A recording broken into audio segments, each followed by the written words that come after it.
Welcome to Armchair Expert, Experts on Expert. I'm Dan Schur, and I'm joined by Monica Michael.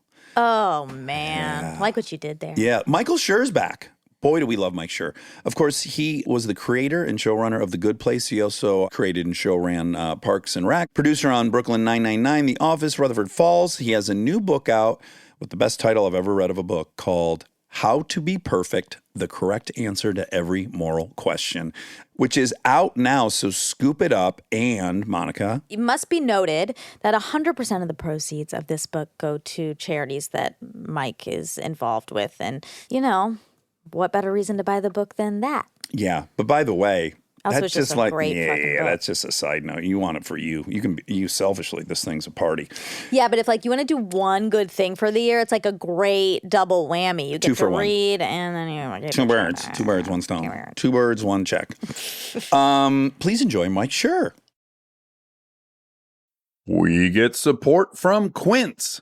So we've been talking about Quince a lot lately, and as we head into fall, it's the perfect time to reset your wardrobe with their amazing pieces. I think it's so fun to do when the seasons turn over to just spruce up your wardrobe with a couple specials, and Quince is the place. Totally. We're talking organic cotton, Mongolian cashmere, tailored chinos from just $60. Premium fit and quality you'd expect from a luxury brand designer. I love Quince. You know, I like it understated and subtle, and I like stuff that has high quality. And Quince checks all those boxes. I love a lot of stuff from Quince. Honestly, they have incredible premium denim, which is very important for fall. It's pretty much all I wear in the fall is denim. And Quince has such a good selection of quality denim. Their stuff is so versatile, timeless, and built to last that you just grab every single day without thinking. Right. And all of that for 50 to 80% less than similar brands. They go direct to ethical factories, cut out the middlemen, so you get all that quality without overpaying for it.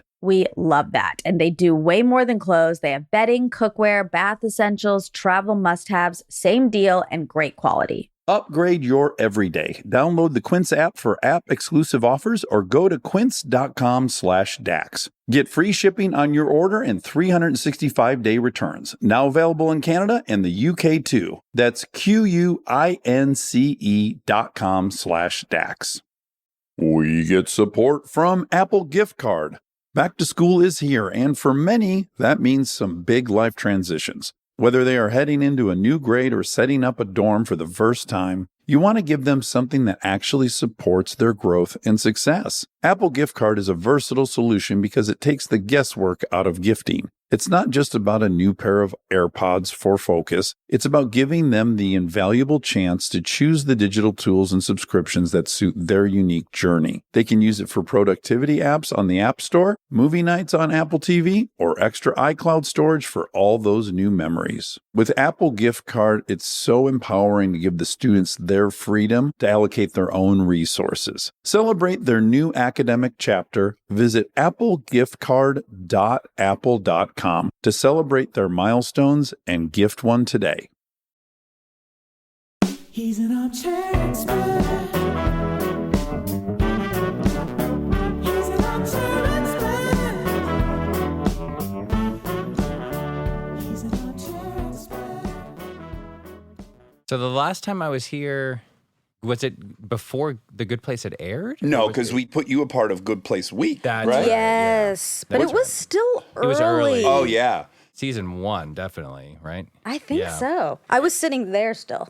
Yeah. What is the count right now? What episode number is this going to be? Do you know off the top of your head? 415-ish, probably. 415, that's crazy. Isn't that wild? Isn't it? Over how many years? On 4. On Valentine's Day, it'll be 4. Wow. Yeah. Did you hear we got rich?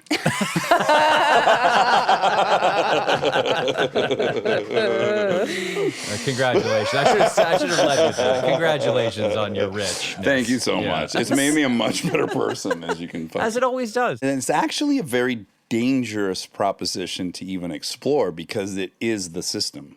Right. It's the whole system. It's what we're trained to think of as important. Yes. And as flawed as it is, I've been to many places in the world. There also is this huge benefit to it. So it's like it's so fucking complicated, which of course is the nature of your book. That's It's right. just like it's like what metric do you want to look at any point? That is a very important point, though, which is that it's not nothing. Right. It is something. And to different degrees, it's vital and crucial for survival or comfort or safety or whatever. Like, if it were absolutely nothing, we could all forget about it. Yeah. But it's not. It is something incredibly important for the majority of the people on Earth. Yeah. I remember I read this story.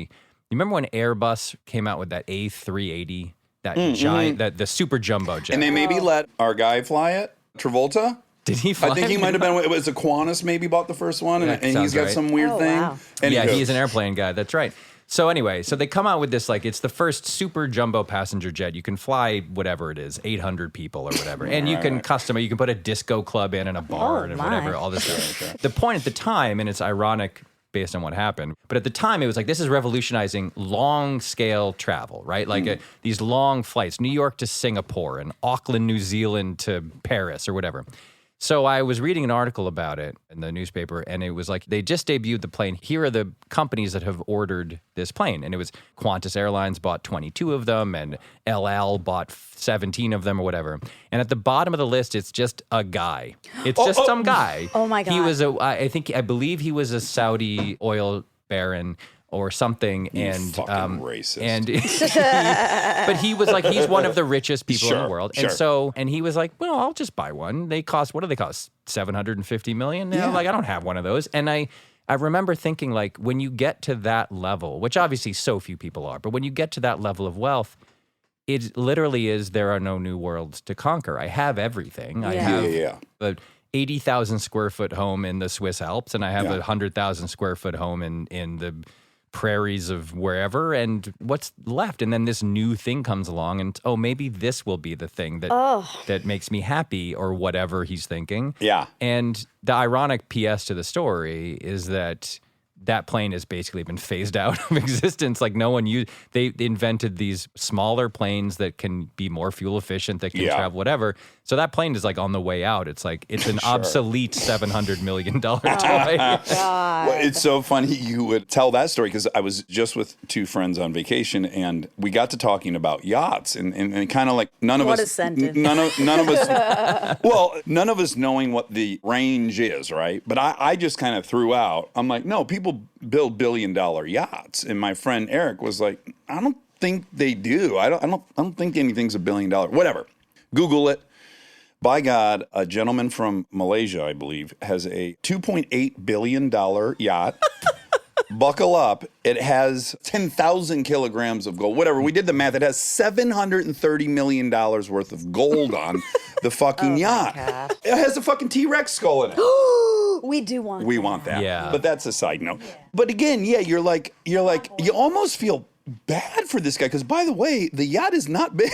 Like, when you look at the second place yacht was maybe 1.2 billion, but you're looking at a Princess Cruise liner at that Sure. point.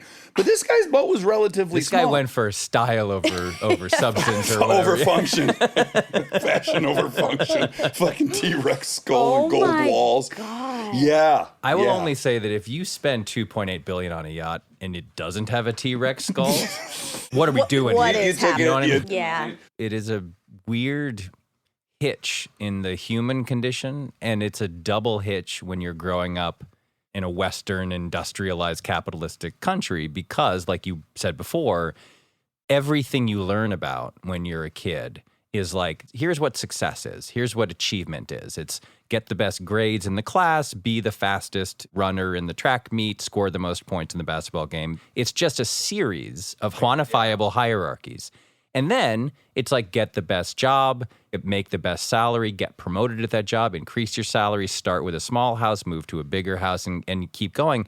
And at some point, you start to go like, well, what is the terminus here? The terminus is, I die and none of this matters. So Yeah. Unless, fingers crossed, we're taking the shit with us. there you go. Okay, Maybe but We don't we just know. don't know. So it's something that I have thought about a lot in my life, of like, I grew up very modestly. I lived in a suburb of Hartford that had a sort of wealthy part and a sort of more blue collar part. And I was like right in the middle. My bedroom was a third of the size of the room we're in now. But it was this interesting vantage point where if you look to your left, you see enormous homes with enormous yards and people with tennis courts and all that sort of stuff. Yeah. And if you look to your right, you see multifamily homes that are run down, ramshackle, kind of like need a lot of work. Yeah. And so I was very conscious of where I stood in that hierarchy, in the hierarchy of my friends and my surroundings. Yeah. So I thought about it a lot in my life of like, if you don't learn at some point to replace the concept of advancing through the hierarchy with something else, Yeah. then you're going to be in trouble because all you'll do your whole life is chase the one step higher on the ladder. And it's all relative to someone else. So Right. there's nothing intrinsic about it. It's all relative. When you're looking at, okay, what do I focus on? What do I care about to replace this idea of can I advance more, move higher, get more, whatever, blah, blah, blah. For people like us, at least I'll speak for myself. For me, it was writing, right? Like if you're writing something, it's just you and a script and you're focused on it and you're imagining the characters and it's like a long-term creative project that can really fuel you. And at certain important times in my life, times of stress or strain or anxiety or anything, writing is just the thing that like, well, this is where I go. I do this. And sometimes it's with a purpose. Like it's a thing I'm actively working on, and sometimes it's just a private thing that just soothes me and makes me feel better. Which I have access to, and it's beautiful. Thank you for sharing those. It's all poems about you. So the tricky thing there is, so I have long been very grateful that I found my thing, right? Because not everybody does, and it's not clear to people, and sometimes it takes people until they're 75 to realize that they like doing watercolors or whatever it is. Yeah. I found my thing very early, and I've been very grateful for it. The tricky thing is that when it's your career, well, now you're being steered back into the hierarchies, the hierarchy of a set, of status on a set, of status in Hollywood. There are multiple trade publications that every day print articles that make you feel like you're falling behind, even when you know all that stuff. There's billboards next to your house. That's right. Yes, as you drive your kid. Literally. My buddy said he was driving his kid to school when she was like 5, and his daughter was like, "That's Nick's show. That's Dan's show." Like they like know our kids know this stuff. Yeah. Right. So it is inescapable, and it really takes a lot of, I mean, you talk about this is a super privileged conversation for obvious reasons, but even when you're in this privileged world, it still takes a lot of energy and concentration not to let it ruin your life, not to let it screw you up, you know? I can tell you, like, we're friends. I agree. adore you, and you're really close with my wife. And I remember reading about the last deal you made. Congrats, and then I go buddy. in my head, and I know you. None of this means a fucking thing. I'm not going to like you more or less if you have 20 billion or is it, but I go in my head. Oh, I remember Mike and I were talking the first time we interviewed, and I said, "Does it ever bum you out you weren't writing TV in the '80s because you'd own the Red Sox?" That was like one of the conversations we had, right? Yeah. And then so like I read that and I was like, well, this is getting pretty close to that thing, and well, that puts him here, and like I find myself getting excited for you, like, oh, good for fucking Mike Schur. I'm doing that. Yeah. And so God knows how that affects me towards you. Right. I don't know. This is a great way for me to say that I just bought the Red Sox. Oh my God. Congrats. Thank you. Very happy. And you're moving them to Toledo, which people are really excited about. No, well, here's some super inside baseball. But so whenever not that deal, but a deal I signed, I've been at Universal TV now for 23 years. I'm coming up on a 25-year anniversary of being at the same place. And you're 36. It's fucking 36 really years weird. old, yeah. I was a child prodigy. Yeah. Douglas Hauser writer. But I remember saying to my agents, like, I think it's kind of gross when this news gets printed. I don't want it. Don't do it. And what my manager said was, it's not for you. It's for your agents. Like, this is about the way this town works is that they trumpet these deals and then people see them and they go, who? That's why it always says at the bottom of those things, he's repped by this company and this company and this company. It's not for you. It couldn't matter less. And that was actually a really good, like, eye-opening moment where I was like, oh, right, even if you were tempted to think this is about you, it is not about you at all. It's about this machine that's in place that has all these other ulterior motives. I'll go even 20,000 feet above that. It tells me that the television business is profitable and that our industry, no, I mean, really, you go like, okay, good. It's fun because signal. We've all been living in a kind of state for 14, 15 years in television of great fear. If you look at ratings and you chart it, it's in a fucking nosedive. Right. It's precarious. So then when you read that, it kind of makes you feel safer about our industry. Right. Companies aren't in the business of throwing away large sums of money Right. for no reason. And so this must mean that Just this is a Malaysian viable- dudes, yeah. That's their problem. Just yacht owners. Yeah. my God. Gold enthusiasts. If the price of gold goes up, that guy might get the last laugh. I feel like this ends with him just melting down his yacht and selling it. Also, like, doesn't the gold weigh the yacht down? How Well, is this even functioning? I made Great that joke. question. I said, can you imagine all these people gathered around there, spent $2.4 billion, and it goes down the slide into the water as we've all Exactly. seen a million times, and then it just fucking Yeah. goes to the bottom of the... and then they're in like 100 years, James Cameron's great grandkids do a documentary about the search for the sunken gold yacht. Oh my God. Okay, so your book, one only read the title. A+. Let me tell people the title of your book. How to Be Perfect, the correct answer to every moral question. So it just starts with great humility. And obviously, it's no surprise to anyone that you're just a tremendous writer. And we'll talk about the spoonful of sugar. Like, it's like every third line is a fucking great joke. Yeah. It's like great. knowledge, treat, knowledge, treat, repeat. It's so good. And then callback. It's a very humble book because I'm sure you struggled with like that exact thing. Like I'm telling people about ethics, Yeah. but I can't be on top of the world about it. Well, when I pitched The Good Place, which is a show explicitly about ethics and moral philosophy, one of the things I said to NBC was, I promise I won't make it feel like homework. Yeah. Because it sounds like homework. It sounds like, why would anyone watch this? Now, I will say that when you get Kristen Bell and Ted Danson in your show, they tend to no longer care at all about what the show is. Like, they're just They're like, whatever, it do can whatever. be homework. It's fine. But The show's called Encyclopedia.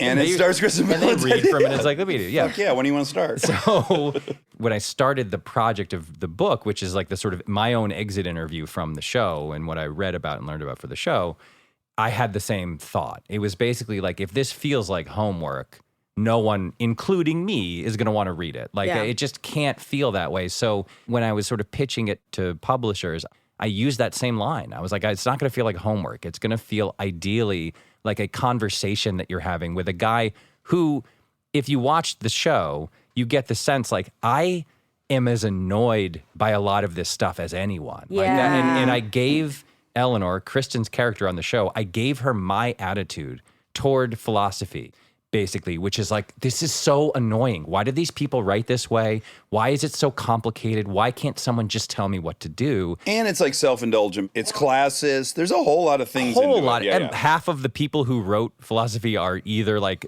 apologizing for slavery or Nazis or both. Yeah. Like, it's Yeah, just, yeah, it's a whatever. mess. So the goal of it was to say like, look, I read all of this stuff. I understand it to a certain degree. I have had a lot of conversations with a lot of very smart people who helped me understand it. And I'm now going to relate it to you in the best way I can. And what that means is the clearest way I can and the least homeworky way that I can. And that was the whole idea behind it. And hopefully it succeeded. I mean, you spent 6 years there, right? Yeah. So, and then you're going to synthesize that for us and condense it. Yeah. I do want you to tell the story because even though I'm married to the star of your show, I didn't know the inception of this, the fender bender. There's basically two things that led to the show. One of them predated the show by a decade, and one of them was the thing that sort of made me decide to do it. So the thing that precedes it by the decade was in 2005, my wife was in literally a 1 mile an hour fender bender. And the reason it happened, ironically, is because both, or at least she, was rubbernecking at an accident that had happened on the road and didn't see that the guy had stopped in front of her, whatever. So because there's an accident right there, the cop comes over, looks everything over, says, I don't see any damage here. Being conscientious people, my wife and this guy trade information, whatever. A couple days later, we get a claim from the guy that says that his fender needs to be replaced, the entire fender, and it was $836.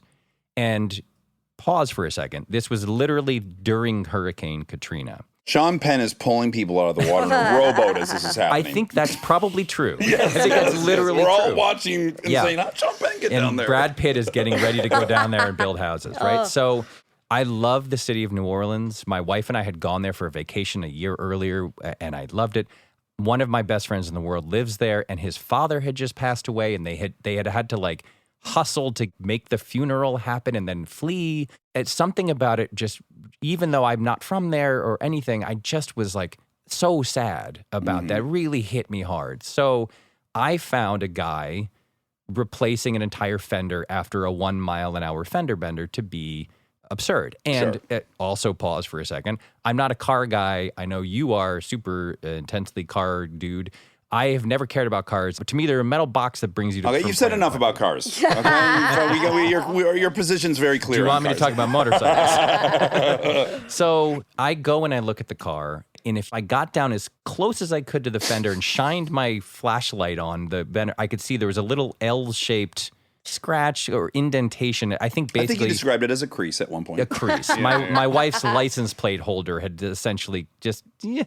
So I said to the guy, angrily, under control, but like annoyed, I said, I think this is ridiculous. I think this is the reason car insurance rates are so high in this city. I think that you should not care about this. I basically judged him for everything that he was doing. And because you don't care about cars. Yeah, and right, we'll get to that in a second. But I said, how about this? I will donate $836 to the Red Cross for the Katrina Relief Fund if you agree not to file this claim. And he was like, all right, I'll think about it. And I left.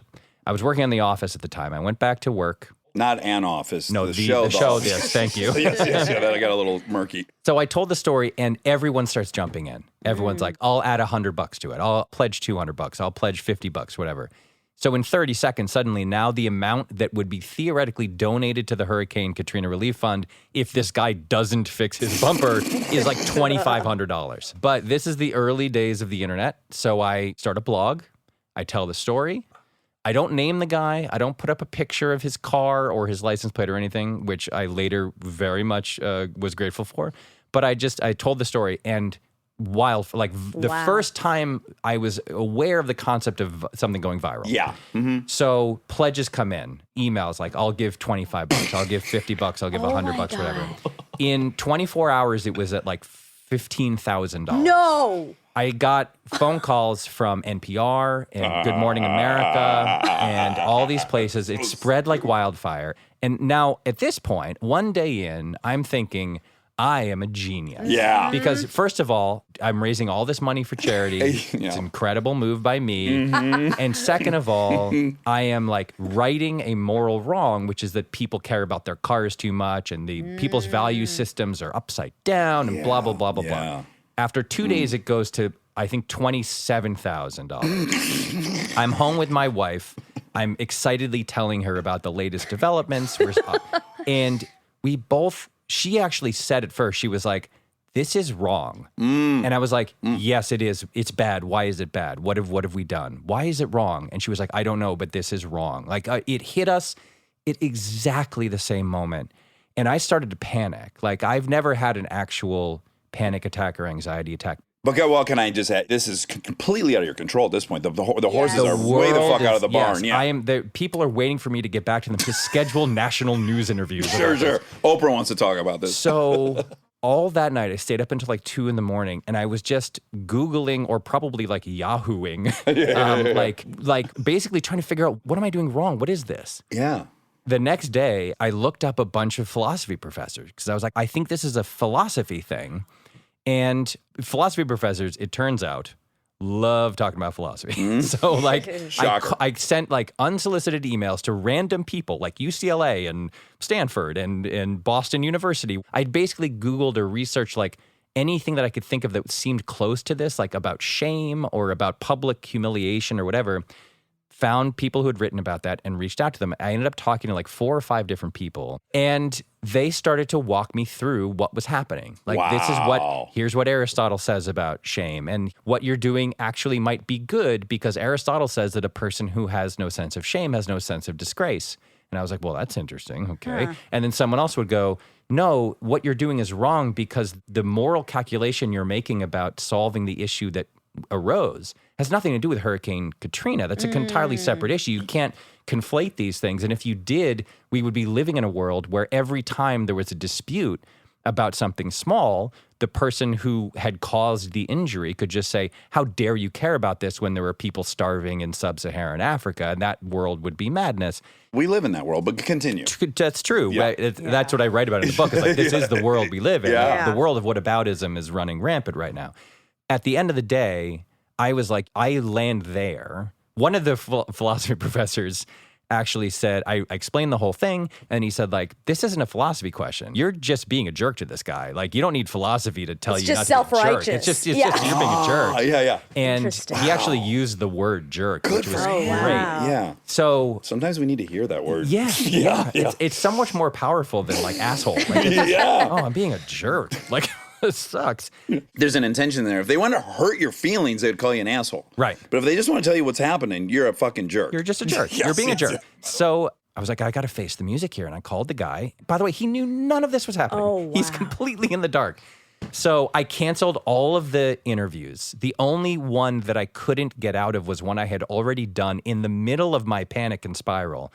I got a phone call, and it was the New Yorker, because the guy who did Talk of the Town wanted to do a piece about this. And I forgot that I had agreed to it. And I picked up the phone, and I didn't recognize the number. And suddenly I was being interviewed by the New Yorker about this thing that I was miserable about and felt terrible about. And confused and yeah. So, but I got out of everything else, and I called the guy, and I told him everything that had happened. It was like being in confession. Like, Wow. I said, like, I'm going to tell you the entire story, and I'm going to preface it by saying I've written you a check, and the check has been mailed. It is on its way to you for the full amount of the money. And now I need to tell you about this whole thing. And I told him, and in a moment that really made me happy, he was incredibly understanding. He did not yell and scream. He didn't lash out. I remember he said something like, wow, you really kind of stirred up a hornet's nest, huh? Or something like that. And I was like, yeah, I did. Thank you for, Did you hit a guy from Oklahoma? Did your wife hit a guy? He was just a very level-headed guy. Sure. And so anyway, I told him the whole story. The check was in the mail. He said, you know what? Maybe I'll donate some of that check to the Red Cross. And I said, that would be wonderful, but you're under no moral obligation. That's up to do you. that. It's Yeah. up to you. So it was just this thing that obsessed me. And I remember around that time, I couldn't not talk about it. I obsessively pulled my friends and my family and anyone I talked to. It drove my wife crazy because long after this has been resolved, we were like at a wedding, and I would be at the wedding table going like, okay, and then here's what happened. And this is what and she would be like, will you let it go? But for whatever reason, it really stuck in my craw. I couldn't stop thinking about it. And so that story really was the 10 years before I wrote that pilot was the beginning of this process for me. Will you also, because I read the version, and there's a part of it that you left out, is that I want you to make the case for the guy, because I found that very powerful. Well, you mean from his point of view? Yes. Well, this is part of the calculation, right? When you really investigate this, you're like, okay, he is driving along, a person bumps into him, he cares about his car. That is not a thing I do, but that's a thing he does. And if you just leap outside of your own ego for 1 second, and I remember it really humanized him for me, where he said, look, I've got kids. My kids have ruined everything that I own. The one thing that I have that isn't kidified is my car. So from his point of view, and this was the key to unlocking what I had done wrong to me, was I was like, all right, I'm this guy now. I'm driving along. Someone bumps into my fender. I care about my car. I look at my fender. It's got a crease on it. I go to the guy, and he said, how much to fix this? And they said, it's $836. Now, is that a ridiculous amount of money to pay for an entire fender? I think so. He didn't set that price. That's not his fault, right? So from his point of view, a woman bumped into him in traffic, caused some damage to his car. He got the reasonable, legal, correct estimate, and then he sent that estimate to the family that bumped into him.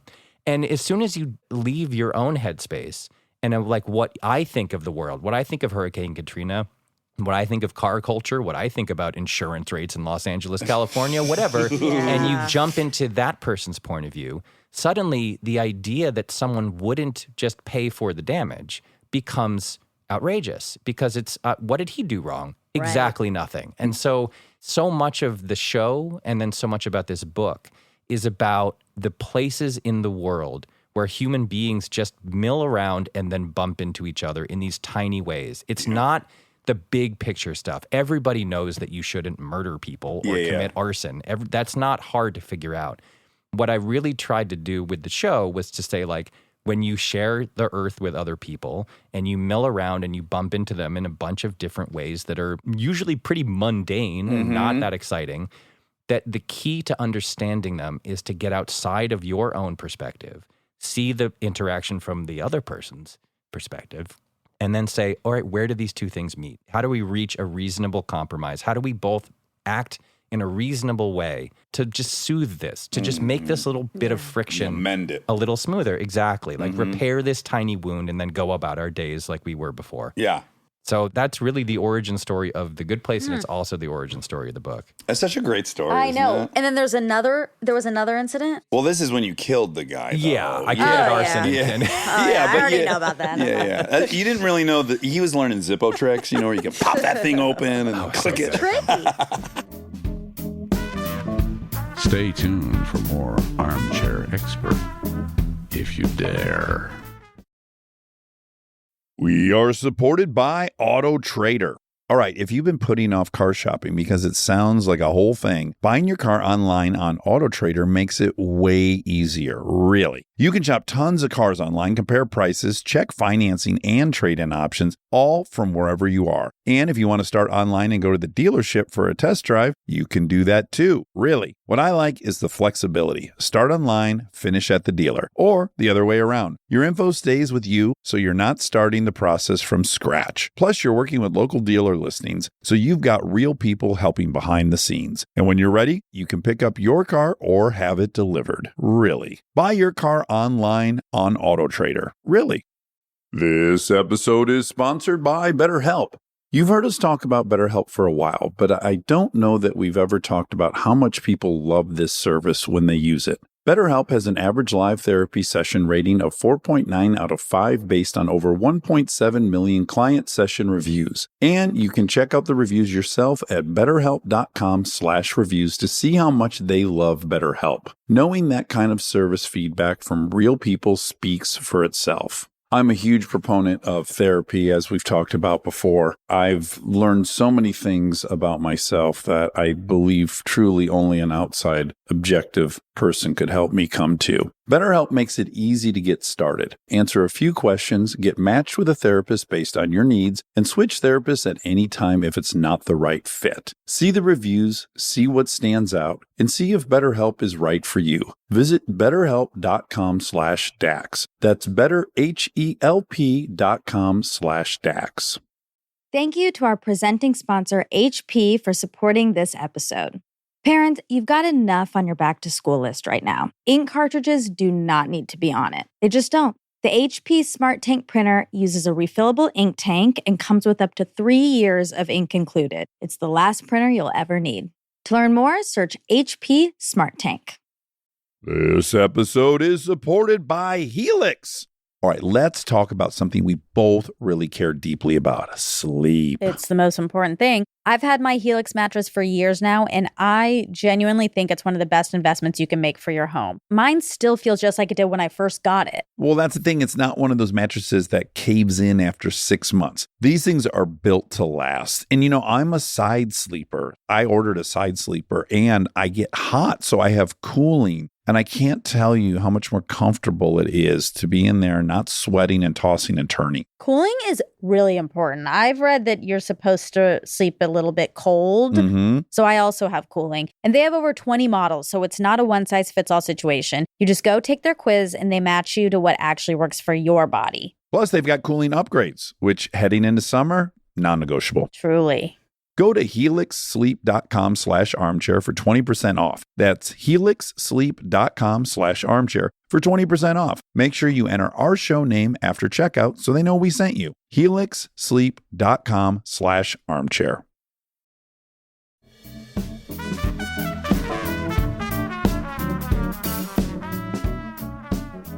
The other thing is far less interesting, but I also write about it in the book. I shouldn't say it's far less interesting. It's also fascinating by the book. It's not worth knowing about. It's in the book. It was simply that I used to go to this same Starbucks every day, and I would buy a medium coffee, and the medium coffee was $1.73, and I would throw the 27 cents into the tip jar, except I realized one day that I don't just do that. I wait until the barista has actually turned all the way back around For sure. to face me to see me do it. Absolutely. Interesting. So I was like, what is wrong with me that I need is so it was a real like, what am I That's doing? interesting. What am I doing and why am I doing it? Those are the two most important questions in the Yeah. world. And so I said like, why am I doing this? And what is it about this act that I feel like it needs to be seen by another person? What does that say about me? What does it mean when people donate money to charity and either say anonymous or leave your name on the wall? Like Yeah. it opened up this whole basket of questions that I thought were really interesting that I had never sort of interrogated myself about. Well, yeah, you start the book with 4 questions Yeah. as a starting point to evaluate maybe something, which is what are we doing? Why are we doing it? Is there something we could do that's better? And why is it better? Yeah. And then for me, 3 and 4 are where the astrophysics comes in. Like, so we were just talking about it, right? So we interviewed Bill Gates about his book about the environment, how we got to get to net zero, right? Mm-hmm. But he is a very special human being. Like, he is in a position that no one on the planet is. Yeah. Except for that gold yacht owning guy. Yeah. But not even that guy. Not even If that guy yeah. wants to talk to Kissinger, he can't talk to Kissinger. You can't name a guy that Bill Gates can't call and ask for advice from. Right. And so his thing is like, progress. We can't step the machine down. We have to add jobs and education and all these things. And Right. so we must start with that is a necessity. And Right. now how do we work backwards from there? And I just kind of really appreciate that point of view, which is we got to live in reality. And, Yes. and- We cannot suddenly all stop using electricity. Right. Like, there's no snap your fingers way to change everything. So it's like make this year or this month or this day or this hour a tiny bit better than the one that came before it for whatever it is that you're trying to do. When you ask those 4 questions, what are we doing? Why are we doing it? Is there something we could do this better? Why is it better? Those are questions you can apply to anything you're doing. yeah, Like, yeah. Why am I eating this food? right. Yeah. What am I eating? Yeah. Why am I eating it? Is there something I could eat that's better? Why would that be better? And by the way, that also doesn't mean that you then have to do that thing, or No. eat that food. It just means that if you pose those questions, you will at least come to understand the ways that you can marginally increase anything that you're trying to get at. It's basically Moneyball. If you remember Moneyball, Yeah. it's like Moneyball was like the Oakland A's lost a great hitter, Jason Giambi, who did everything well. There was no way with their money that they could get another guy who did everything as well. So what they said was, we're going to take 5 or 6 guys and improve them a little bit. We're going to find a guy who's 8% better at getting walks than the guy we currently have. We're going to find a guy who's 12% better at hitting home runs than the guy we have at that position. And we will replace this one guy with like 7 other guys. So Yeah. the rising tide will lift the boat. And that's sort of what we're talking about here, right? It's like move forward, keep going, find innovative ways to make whatever you're doing a little better than the way you were doing it before.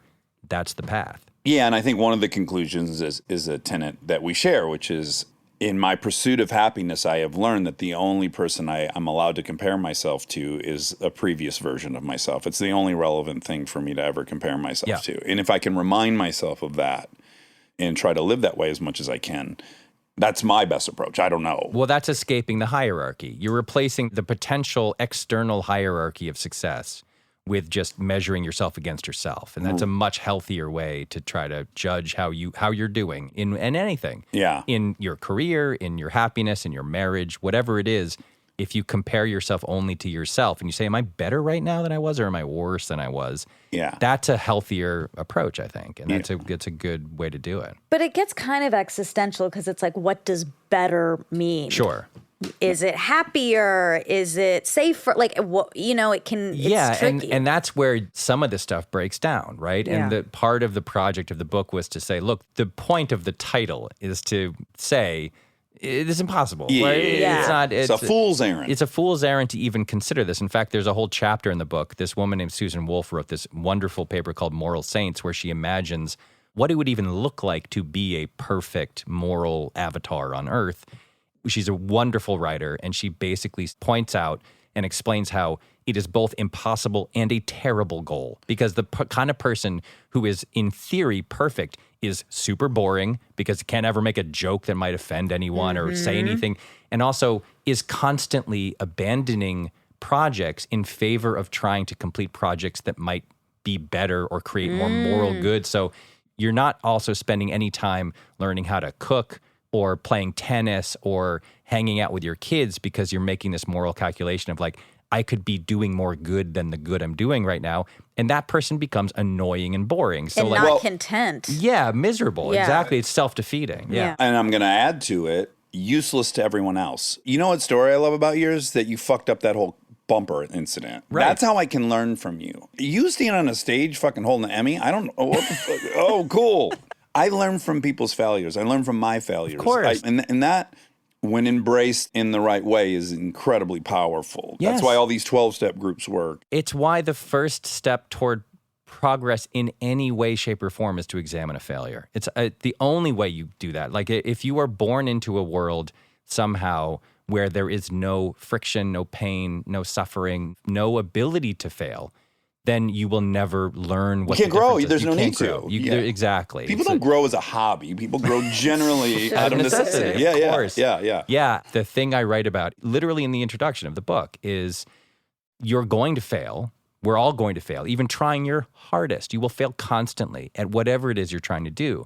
You learn more, and those failures have more value if you have decided to just try to understand ethics and what makes for ethical people and what doesn't. Because if you have a wealth of knowledge or understanding, or even a basic knowledge or understanding about ethics and about what people have said about ethics, when you fail, you get to go like, okay, let's dig in. What happened here? What was my failure? Why did it happen? What decision did I make that led to this?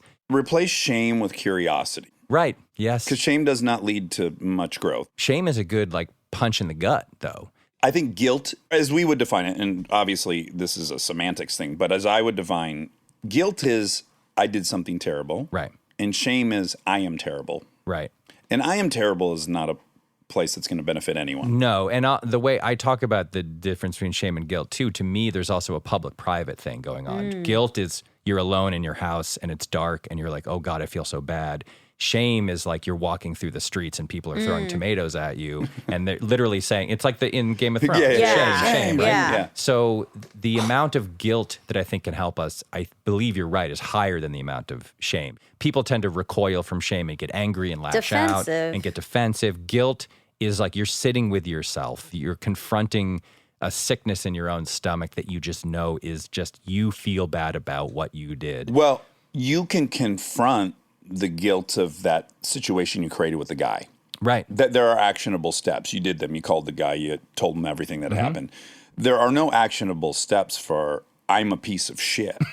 What are you going to tell you can call yourself and say I'm a piece of shit? Yeah. That's not an action. There's no path that's described by that. Yeah. So there is some amount of guilt or shame that I think is very useful and helpful. It by itself doesn't do anything. It's how you understand it and how you hear it as like a call to some kind of other action that I think can benefit people. So Yeah, I just would hope, again, this is just from my experience, I would hope that when people are feeling those lows, and I've had many of them, that they remember that there aren't good and bad people, that there are good and bad actions. I was going to ask you, do you agree with that? Oh, 100%. You do? Okay. Yes, and importantly, I believe that the majority of the people that I know, at least, are either good people on balance or would like to be good people. I think more people think of themselves as good and are trying to be good than a glance at the news might suggest. I think, too, if you've had a child, it reframes everything. Yeah. And my mother always used to say this, and it's my favorite thing she always points out, is like there would always be a tragedy in my town. There'd be two teens driving drunk, and one, the driver would kill the passenger, and then the town would hate the driver. And my mother always, her first reaction was always, so sad. They handed out cigars when both those little boys were babies. Yeah. And they celebrated. Yeah. And here they both are. Everyone's a victim. That's the heartbreaker, is that everyone comes out and everyone passes out cigars. And when you have a child, you just start seeing that. So you're like, You 100% see now that. there's fucking psychopaths and shit, and we acknowledge people eat other humans, but let's rule out the...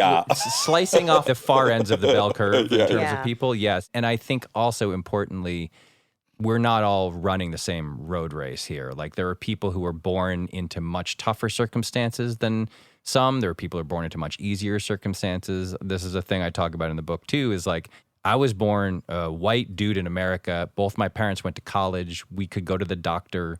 You're in the shadow of fucking Harvard. Yeah. You know. I didn't wonder where my next meal was coming from. All this basic stuff that it's very easy to take for granted. Like the majority of people in the world don't have air conditioning. And if you have air conditioning, that puts you immediately in like the top 20%. So when you're talking about this stuff, about what actions people take, how their lives turn out, how they develop, some of it is just luck. It's just good or bad luck that you can't avoid. I'm going to add to that the socioeconomic part is one of the least significant parts of your childhood. You never watched your father beat your mother until she was unconscious. Right. You never watched your uncle rape your sister. You know, there's these things. There's horrifying realities of the basic existence of a lot of people. Like if just by escaping those through nothing but luck, it's just pure luck. Yes, Like, yes. You know who talks about this a lot is Warren Buffett. Warren Buffett is fond of saying that he won what he calls the ovarian lottery, which is basically just that the circumstances of his birth, where he was born, who his parents were, he didn't have any control over that. And he actually, because he's an analyst, he'll say like the odds of me being born in America at that moment were only 1 in whatever it is, 47 or something. Yeah. It really struck this chord with me because there's a belief, and this goes back to what we were talking about before, in a country and a species that values this, like, where are you on the hierarchy, right? Yeah. There's a way in which people at the top of the food chain are incredibly reluctant to ascribe any of what they have to good fortune. Yeah. They are deeply invested in the idea that the only reason they're there is that they're special and amazing and brilliant and smart and better than everybody else. And that is true of people in every industry. Yeah. And what Buffett is giving voice to there is this idea, like, so go back to Bill Gates. So Bill Gates grew up in Washington State. When he was a freshman in high school, his high school got like the first computer terminal that ever existed in America. It's really close. It's the library in his town happened to own a fucking mainframe. There it was you like one of 20 in America. Right. And no one there wanted to use it. Because everyone was like, what is this giant machine that takes up a whole room in this library, right? Yeah. So Bill Gates is a genius. And if Bill Gates doesn't discover that computer and get all that time on it, it's very likely that he becomes whatever, a lawyer, an astrophysicist, a biochemist, something, and achieves great heights and is probably very wealthy and comfortable and happy. He happened to fall into that moment in that space, and he happened to go to Harvard, where Harvard was an early adopter of computer terminals too, and then he's Bill Gates. So when you're thinking about Bill Gates' life, it seems bananas to say he doesn't deserve what he has. And that's not what you're saying. When you say he's lucky, you're just saying he's a genius. And a bunch of rolls of the dice in the universe led him on this certain crazy path that made it line up perfectly for him to maximize his abilities in this particular way. It's okay to say that Doesn't take anything away from No. him. Exactly. It doesn't take any, it doesn't reduce the amount of impressive that he is. Yeah. To say that he's also incredibly fortunate. But you would know better than any person in the world why that is, which is we are storytelling creatures and we are the hero and the protagonist of our story. And if there's not struggle and if it's not us against the world and if we don't overcome things, we don't have a story. Right. And that's all we want. And in this country especially, some of the most famous stories are like the lone wolf hero who against all odds triumphs over adversity. Like, so in The Good Place, we had a character named Brent in the final season who was the opposite of this, was a guy who did believe that he was amazing and special and great. We talked a lot in the writer's room about how he's just a guy who was described at one point, I think by Kristen, as born on third base, thought he invented the game of baseball. And so we talked all the time about how his defining characteristic is that he did not understand that he was the beneficiary of good luck. One of my favorite jokes that we wrote for him, which I think about all the time, is he's being interviewed by Kristen on this sort of, if you haven't seen the show, this won't make any sense, but he's being interviewed in this kind of talk show format. And she says, tell me about yourself. And he says, you know, I went to Princeton University. And then he says, no handouts, by the way. I earned my spot. Just like my father and his father before him. It's such a good joke. It really nails that thing where like a person who understands good fortune would say like, God, how lucky am I that my grandfather went to Princeton, that my father went to Princeton, that I have this genetic line that gave me this leg up, that we have Well, and then money they to have go a to legacy thing. They have a legacy there's so thing. much. Right. And so the anger with which he defied the idea It's not just that he doesn't recognize it. It's that he sees it and he thinks it's something else other than good fortune. That's what we really sort of. But try again, to it's drill not a down good on. story for him to acknowledge Right. that. In his defense, it's a shitty story. If some dude tells me he went to Yale third generation, fucking, of course you did. And that's why Buffett is remarkable in this case. Yeah. It's because he has the ability to get outside his own ego and to see the bigger picture. I believe I know this about us, is that if we were on the spectrum politically, I am a bit right of you. I'm still liberal progressive, but I'm also like a staunch capitalist. I really do think Sure. we've yet to see a better system, as flawed as it is. And so Andrew Yang is somebody I was threatened by, this UBI, right? We're going to hand out $1,000 a month to everyone in the country. And then Right. my mind goes to, well, then everyone's going to be lazy and blah, blah, blah, blah, and all those fears. Sure. But when we interviewed him, what he pointed out, which I think is so true, is Apple is an incredible company. They deserve to be worth $1 trillion. And you cannot start Apple in India. So fucking Apple owes America. Right.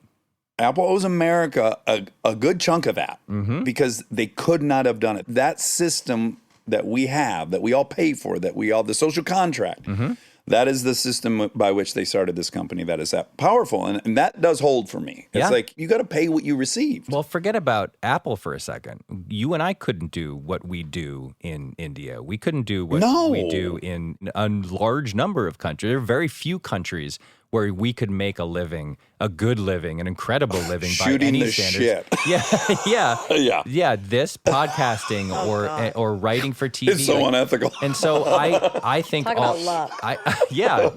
Talk about luck. yeah. And I don't love paying taxes in this city, in this state. I take home like 40 cents on the dollar. Sure. And it's painful. And I have moments where I'm like, wait a second, I earned this, right? And then every single time I think like, well, I also am safe.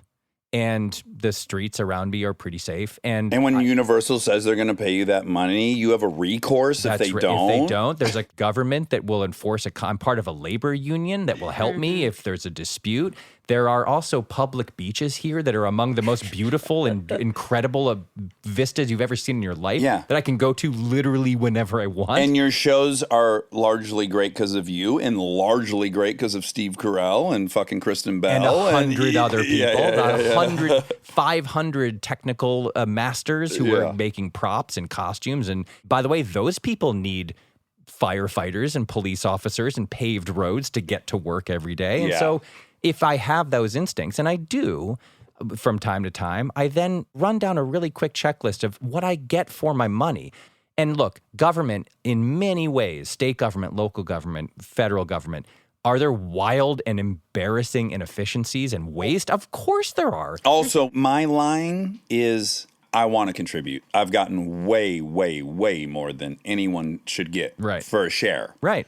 Also, you don't get more than I get. Like, fuck you. Like, I can go to 50-50, but the notion that you're going to get more than I do is hard for me. Listen, I hear you. How do I get the small piece of the pie that I fucking made? Well, look, go back in history. It was up at 80. 75, 80%. We're not worse off now than a lot of people in this country in the 50s at a time of enormous economic boom. Yeah. And in a flourishing economy, the tax rates are higher than they are now. So Yeah. it's not historically wildly out of whack at all. Again, I have to step back and say, is 40% of that money enough money for the thing you do? And when I ask that question, it's about 6,000 times more than I deserve. Yeah. Yeah, you're saying the slice of the pie. Your pie is like, Yeah, swimming pool. it's a huge ass pie that Yeah, no yeah, one yeah. can eat. That's right. Yeah. Right. That is, of course, the right way to look at it. And again, the right way to look at it for me is when I'm paying taxes is I get stuff for this. A guy comes to my house every Friday and picks up my trash. Yeah, Like lovely. that's not a thing that Yeah. happens in a lot of places. Like, and I don't think twice about that. No. And You flush your toilet, you're pretty sure it's going to go somewhere. It's going to disappear. Yeah. And of course, is it annoying when the federal government spends money on things that I don't think we should spend Those money on? fucking jets. Yeah, Yeah, of course Oh, it is. drives The me nuts. F-35 project, I rant and rave, and I have the instinct of like, well, that I don't want to pay these taxes. And then I remember something, and what I remember is I'm not the only person in America. There are a whole lot of people in America who might want that program. And the whole point of this is No one gets everything they want. That's not how a country works. That's not how a society works. It's not even how a town works. Like with the town I grew up in had 60,000 people in it, not 335 million. At any given moment, large swaths of them were probably annoyed at something the mayor of West Hartford, Connecticut did. Yeah. That's the deal. You're going to be happy about something else and I'll be annoyed. And for this to hold together, for this to just function as a unit in any way, shape, or form, we have to get over the idea that we all get everything we want. It just never works that way. Yeah. And by the way, every time any group of people has tried to establish any kind of perfect utopian island or whatever, it immediately dissolves into chaos. There's a sweet spot. Like when I watch Wild Wild Country and they're all dancing and fucking wrestling and screaming, I'm like, sign me Oh, up. you're going to hold it together for about 48 hours. But then when the busloads of homeless people come in, they have to drug. I'm like, oh, wow. That went sideways. Yeah. Stay tuned for more Armchair Expert, if you dare. We are supported by HP. If you're a parent or you know one, like I do, or you can help take care of kids, you already know what August feels like. It's not summer anymore, it's the pregame. The supplies list, the forms, the "we need this printed by tomorrow" texts that come in at 9 p.m. And I say this as someone who's been on the receiving end of those texts in a former life. You're ready to help, and then the printer says no, out of ink, blinking at you, useless. It's such a small thing, but it will absolutely derail your night. So when I heard about the HP Smart Tank printer from HP, America's most trusted printer brand, I thought this is the kind of thing that actually makes life easier, not in a big flashy way, in a one less crisis way. Instead of those little cartridges that run out the second you need them, the HP Smart Tank uses refillable ink tanks, and it comes with up to 3 years of ink included. 3 years. That's 3 back-to-school seasons without the cartridge panic. HP can't fill out the forms for you, but they can make sure the printer is never the reason you're up past midnight. Search HP Smart Tank. This podcast is brought to you by Squarespace.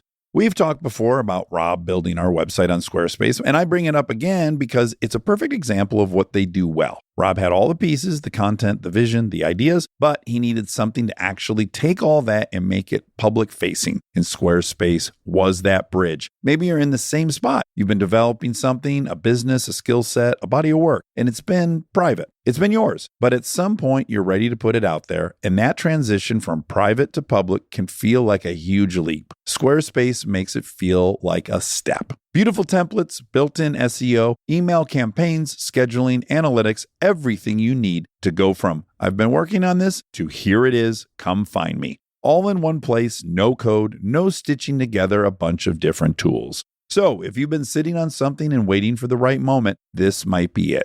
Head to squarespace.com/DAX for a free trial. And when you're ready to launch, use offer code DAX to save 10% off your first purchase of a website or domain. We are supported by Arm & Hammer toothpaste.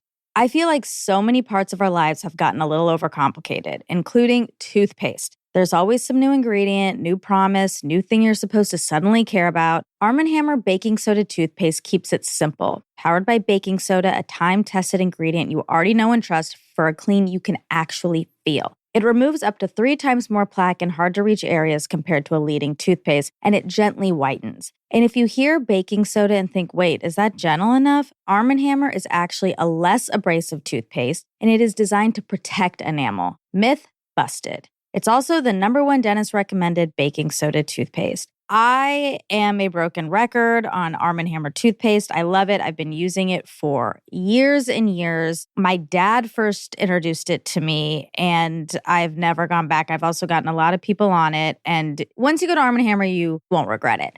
My personal favorite is the Arm & Hammer Peroxicare toothpaste. It improves gum health while gently removing plaque and surface stains, but also just my mouth feels so clean after. They have so many. They have advanced white toothpaste, which is great. I also use that. Complete Care toothpaste. Everything is perfect. Try Arm & Hammer toothpaste to taste the difference. Feel the difference. Shop at your favorite retailer between August 2nd and August 15th to save $1.50. Arm & Hammer baking soda toothpaste. Save $1.50 August 2nd through 15th.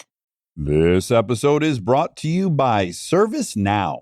Look, I have my dream job. I get to talk to folks I admire like crazy and ask them virtually any question that I want to. I can't imagine a better way to spend my time. But even dream jobs have some not so dreamy parts, the stuff that gets in the way of the actual work. Now, that's where ServiceNow's AI specialists come in. They don't just tell you what you should do about your busy work. They actually do it, start to finish. Cases closed, requests handled, no extra work for you. So you and your team can focus on what matters most, which for me is, are they obsessed with male bodies on the same level as I am? They never are. To learn how to put AI to work for people, visit servicenow.com.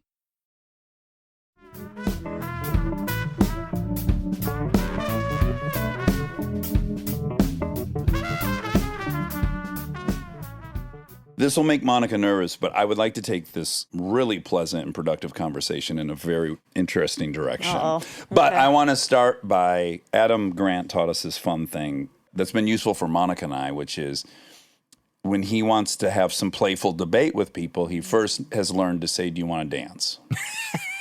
Let's do And it. I was like, that is so cool. And sometimes Monica and I will like go, "Do you want to dance?" And we're not in the mood You're to like, dance. "I can't." Yeah, I'm Not today. not in the dancing mood. Yeah. So I guess I want to preface it with, "Would you like to dance?" I would love to dance with you, Dag. Okay.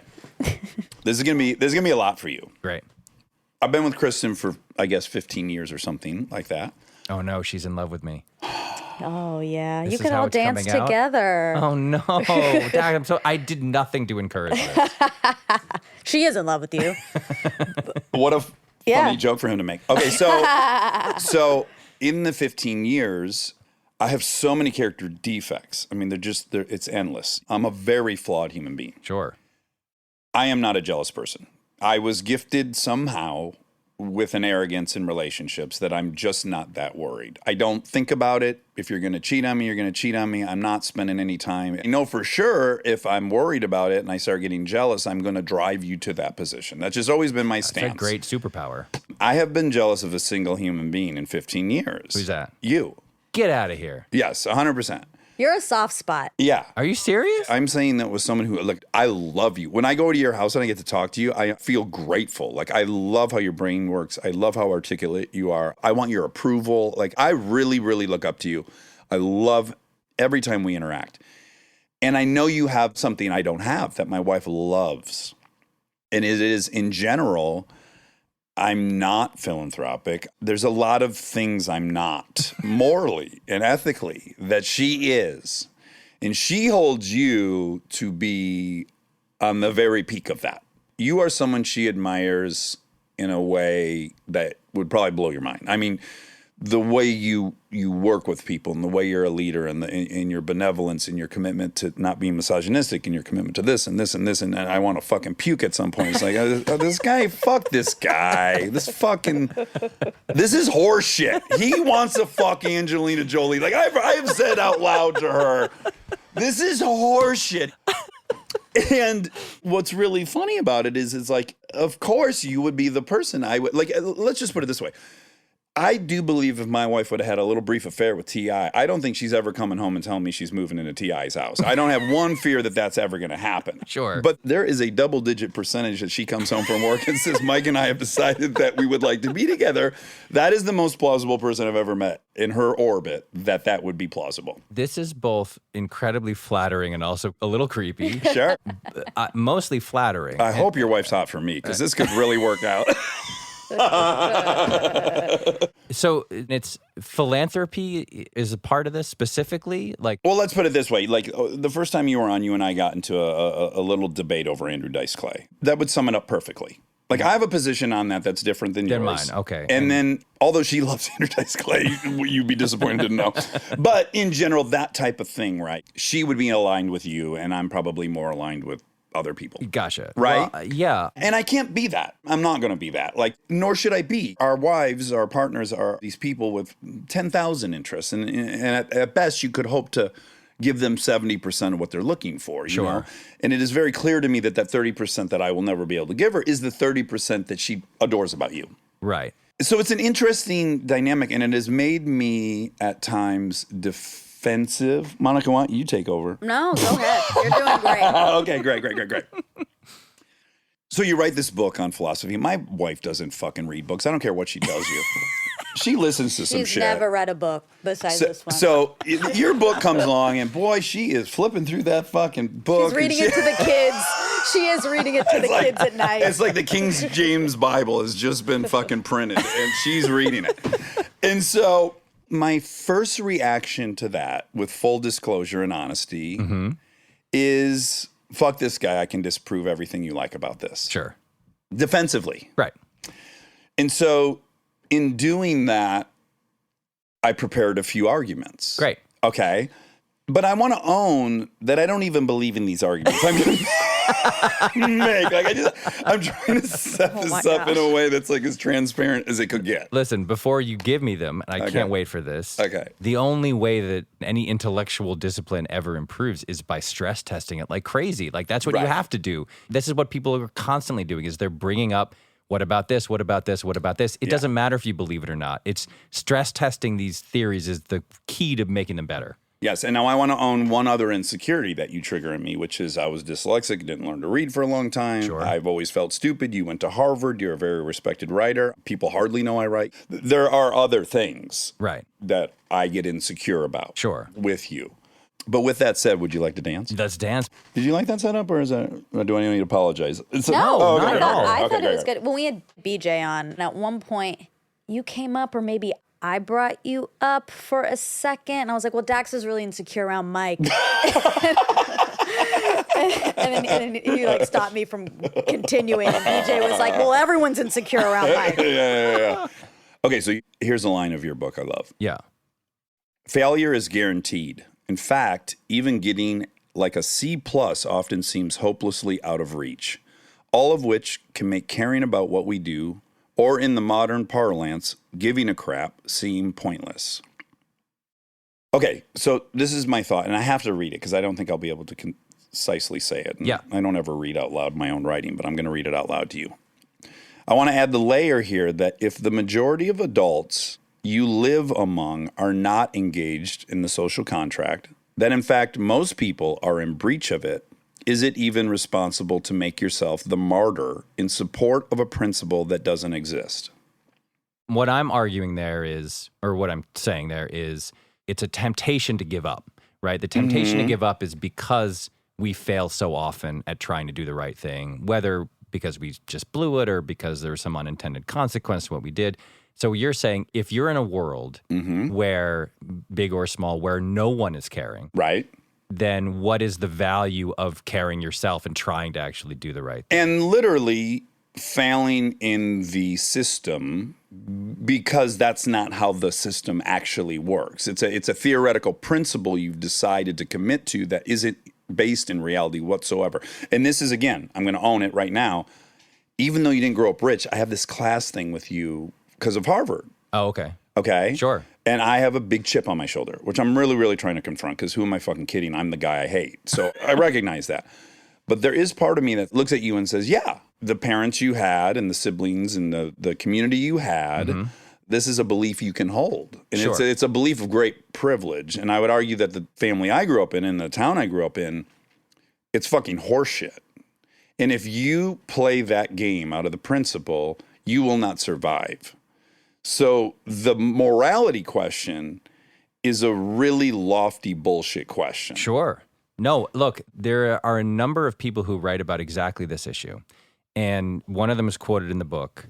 Her name is Julia Enos. So here's what she says, right? She says there are a large number of people in the world who, because of the circumstances of their life, cannot be asked to be moral. There are people whose greatest fears from the moment they wake up to the time they go to bed are so overwhelming and instantaneous and real. all-encompassing and real. It's literally like you're going to be shot, you're going to be kidnapped by paramilitary troops, your car's going to be blown up, there's no food, there's no running water, whatever it is, right? Yeah.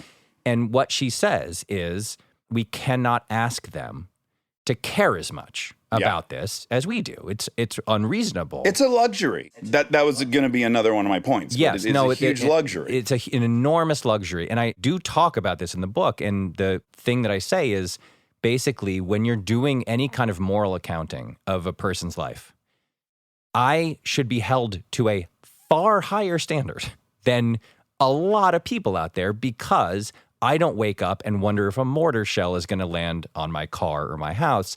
And so if I make a bad decision, I use the example of in Les Mis, guy steals a loaf of bread and then he gets arrested and he's going to spend 15 years in jail, 20 years in jail, whatever it is, right? So if I stole a loaf of bread, a lot of philosophers would look at those two crimes and say, same thing. You made a choice. It was a bad choice. You stole something that didn't belong to you. You should be punished, right? Horseshit. When he stole a loaf of bread, his kids were starving and he didn't know how to feed them. When I stole a loaf of bread, I was a rich asshole who stole a loaf of bread for no reason. You want a little charge. Yeah, or whatever. Or just I was bored or whatever. Sure. So I think it's vital to understand that my crime in stealing that loaf of bread is way, way worse because the circumstances under which my daily life unfolds are so much easier than that person's. And so what you're saying is there should be a sliding scale for how much we care about this. I 100% agree. There's no question that there is a difference between Prince Andrew committing a certain crime and a random subsistence farmer in Guatemala committing some kind of crime, right? Yeah. And to think about them the same, which a lot of philosophers, I think to their great detriment, do. Yes. Immanuel Kant says there is a right thing and a wrong thing. Yeah. You figure out what the right thing is, you act out of a duty to follow that rule, end of story. If you blow it, you blow it. If you the don't, ends you don't. does not justify the means. It doesn't matter. Couldn't matter less. And by the way, if you do the thing that you reasoned out that was the right thing to do and something terrible happened, doesn't matter. You're clean. You're clean. Yep. So a lot of philosophers take the position that there is a right and a wrong, a good and a bad, and actions are actions, end of story. And I think that is the incorrect way to look at this. And I think that this is part of the problem with something like, in this country, criminal justice. You have 3 strikes laws. A person sells weed 3 times, they go to prison for 25 years. What is the difference between a person doing that literally to survive, to get food?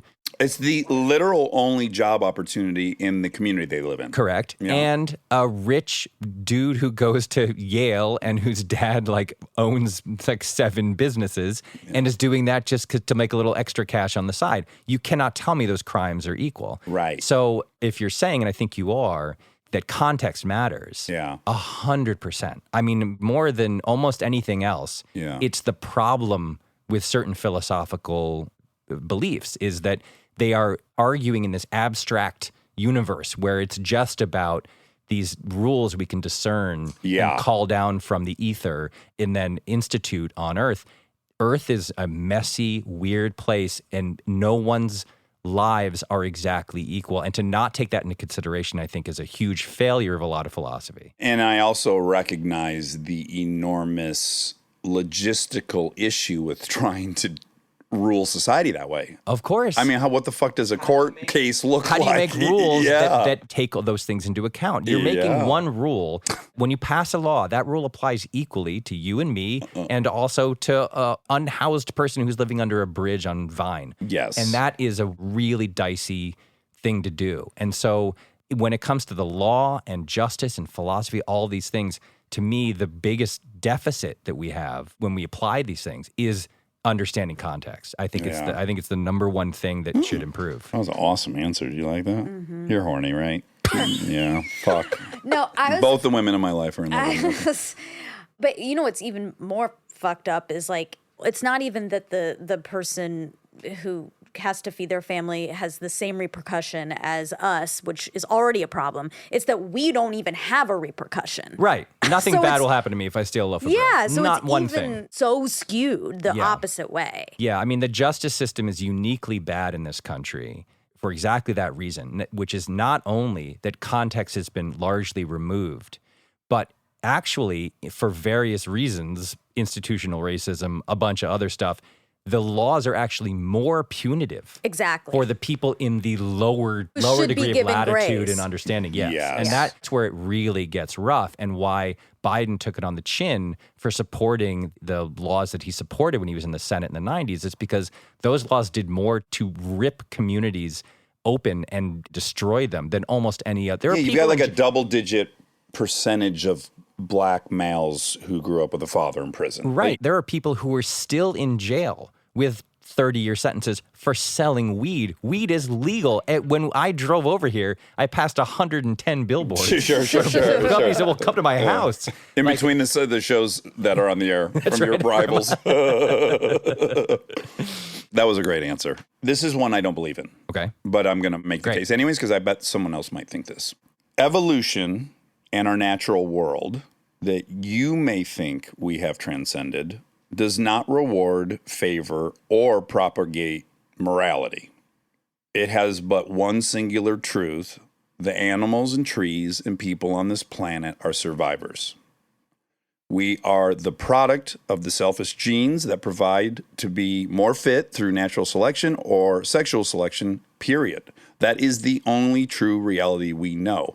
You can make an argument that group cooperation has been evolutionary beneficial for many species, us included, but within those cooperative groups, individual genes still end up being more or less successful, and morality is not within that equation. So I could see someone having to acknowledge that this pursuit is anti-evolutionary and it's a fairy tale. Because we wouldn't be here if this is how we lived. Okay. Yeah, I would say a couple things to that. First thing is there are, I believe, biological and evolutionary arguments or understandings of altruism. You are a caveman and you kill a tiger and you eat all the meat. Great. Congratulations. You're a caveman, you kill a tiger, you eat some of the meat, and you look over at the caveman next to you and you say, hey, buddy, share my meat. Yeah. And then, hey, remember this. If I'm hungry tomorrow and you kill a tiger, maybe you'll share some with me, right? Yeah. You can imagine evolutionary... Reciprocity, yes. Yes, right? And then the very famous, I'll just add, the very famous example of it is many, many different primates have calls for different predators. And when you make that call, what you're doing is exposing yourself to that predator. Right. Potentially to save others from an evil fate, yeah. That's right. So there are these examples, but within even that group... That is true, and also what is true is those genes might not get passed on. So the free riders in that group and the Right. dominant male who got to fuck all the females' genes, but there is only one reality on this planet as we know it, and it is that. So I would only argue that we should separate and examine individually the truth of the way that alpha people operate and the way that dominant genes are passed down and stuff from the fact that the way that we have gotten where we are, the reason we're not still in small tribes of 110 or so hunchbacked primates in caves using fire to cook our food is because we have learned over time that there is a next level benefit to things like cooperation, society, sharing resources, being people who care about other people or creatures that care about other creatures. So right now, I would say in our evolution, we are at this crossroads, which has been going on for God knows how long and will continue to go on for God knows how long, where we are fighting. Those two things are fighting. Yeah, we're like on the verge of transcending it, but we're not there. But we're not there. Yeah. So we are still guided by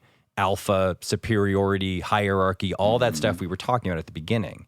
But we have also formed cooperative enterprises for mutual benefit. John Rawls talks a lot about this. Like, this is what a society is. A bunch of people get together and they say, we will mutually benefit if we can figure out a way to make this work. It's a mutual society for mutual benefit. And that the battle that we're fighting constantly is all of our progress, really, in terms of cooperative society comes from things like feelings of empathy, mutual admiration, all that sort of stuff. A lot of the progress we make as an economy or as a superpower comes from Elon Musk going like, I've got a better idea for a car and I'm going to make $1 billion company, $1 trillion company, right? So those two things are mutually exclusive, as you can tell by Elon Musk getting sick of paying taxes in California and moving to Texas because he's like, I'm a genius. I don't want to pay this money. He's like a deity to a lot of people. I'm impressed by this thing he built, but I don't see him as a deity, whatever. You can trick him into shit. Because he did just pay the biggest tax bill that's ever been paid in the history of planet Earth. Yeah. As a fuck you. Yeah, as he put it up on a Twitter poll. Yes, and it's like whoever started this thing did trick him. Well, to be fair, and who knows what's really going on. If you're Elon Musk and you own 38% of Tesla and Tesla's stock has been going up forever and ever and ever, it's prudent of you to sell some of that stock and diversify your portfolio. And I a little bit think this whole thing was just him trolling people because he publicly left California, moved to Texas where there's no state tax. And I a little bit think he was always going to sell this Tesla stock and he was always going to have to pay that capital gains tax or whatever. And he just wanted to kind of like make a big show because he's a showman. He is. But what I love is he's so human. Oh, I mean, you want to talk about flaws of humanity. Yeah, They're I love all it. the 7 deadly sins, everything is found in that one guy. He is fascinating. He There's is. no I would question. love to talk to him. So I guess what I would say to this, and I've sort of already said it, but I'll reiterate, is like, yes, there's no question that the dominant thing that has caused us to get where we are throughout history from time immemorial is natural selection and all that sort of stuff. And I also think that the best chance we have to progress as a society is by curbing that stuff and hemming it in and saying like, look, it's not that this doesn't exist. And by the way, so Rawls's thing is great. Can I just talk about this for one second? I don't We want can talk about it all night. Okay, so Rawls created what he called the veil of ignorance. So here's what he says. We're forming society, the 3 of us in this room. We're going to form a new society. Well, let's let Rob in, too. Sure, Rob, you're up. Come on. Yeah, 4 of us. So us and our friends, let's say there's 100 people, we're going to form a society and we know we'll have a limited number of resources. We have a limited amount of food, money, whatever. So we're going to make rules for how our society divvies up the limited resources we have. But we're going to do it before we know what jobs we're all going to have, before we know what role we will play in that society. So we sit around and we say, okay, Formula One drivers, what a fascinating career, such danger in their jobs. One of 20 human beings on planet Earth. Right. Literally. Yes. There's not a more finite group of people. Right. Yeah. And so they have a rare skill that is highly valuable. People fly in from all over to see them race. They go to Austin and they go to Berlin and they go to England because they love this thing so much. Yep. We should make sure in our society that the people who have that job have a high ceiling for how much money they can make, right? Because it's a rare skill, highly valued. And we either live in a market or we don't. Right. And so we're going to say, in theory, if one of us becomes a Formula One driver, there's value there. Right. However, we also need teachers. We need a lot of teachers. We're going to have a lot of kids. That's going to be a much more common job than Formula One driver. So while we're dividing up the pie of what we have and saying like, whoa, a big slice of that pie should go to Formula One drivers, we also need a lot of teachers, and they play a really crucial role in our society. So we should make sure that the floor for teachers isn't so low that all the teachers are miserable and living below the poverty line just so this Formula One driver can make $1 billion. Or if you're a selfish piece of shit like me, too, you can't de-incentivize this job to a level that no one's going to fucking pursue it. Right. Yeah. And so what we say is let's make sure not only that the teachers are paid some amount of money that values them, even though their skills aren't as rare, but also we should make sure when our government spends tax money that the schools have enough money to buy books and rugs and chairs and projectors and stuff. He doesn't say, hey, we're all equal. Everybody's the same.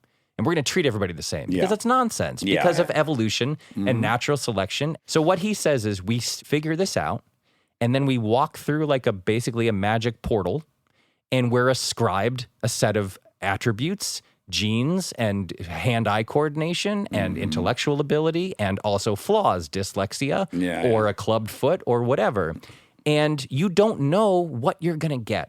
And so you make the rules before. Assuming you could be the best Ooh, or I worst. love that. That's right? cool. So you think to yourself, man, it would be awesome if I were a Formula One driver, but it's actually more likely that I end up a teacher. And so let's make sure before we know who we're going to be in the society that we take care of everybody to a certain degree. And it's really cool. I like that a lot. So that to me is what this natural selection or genetic thing is sort of getting at, right? Is like, yes, this is real. Certain people, look, Brad Pitt is Brad Pitt. There aren't that very many Brad Pitts in the world. Can you imagine? Just We the wouldn't, no one. one would get anything done if, Right. if everyone could have their own Brad Pitt, man. No one would go to fucking work, I'll tell you that. So when Brad Pitt gets paid a ridiculous amount of money, everyone kind of goes, I get it. Look at that guy. I mean, he's literally the most handsome person on planet Earth. Watch Fight Club, look at his abs, and tell me he doesn't deserve that money. I think he was underpaid. We're also saying that when we reward the rare, unique, individual people who hit that genetic lottery and are great at acting and are smart and Hard interesting, workers, hard worker, yeah. whatever,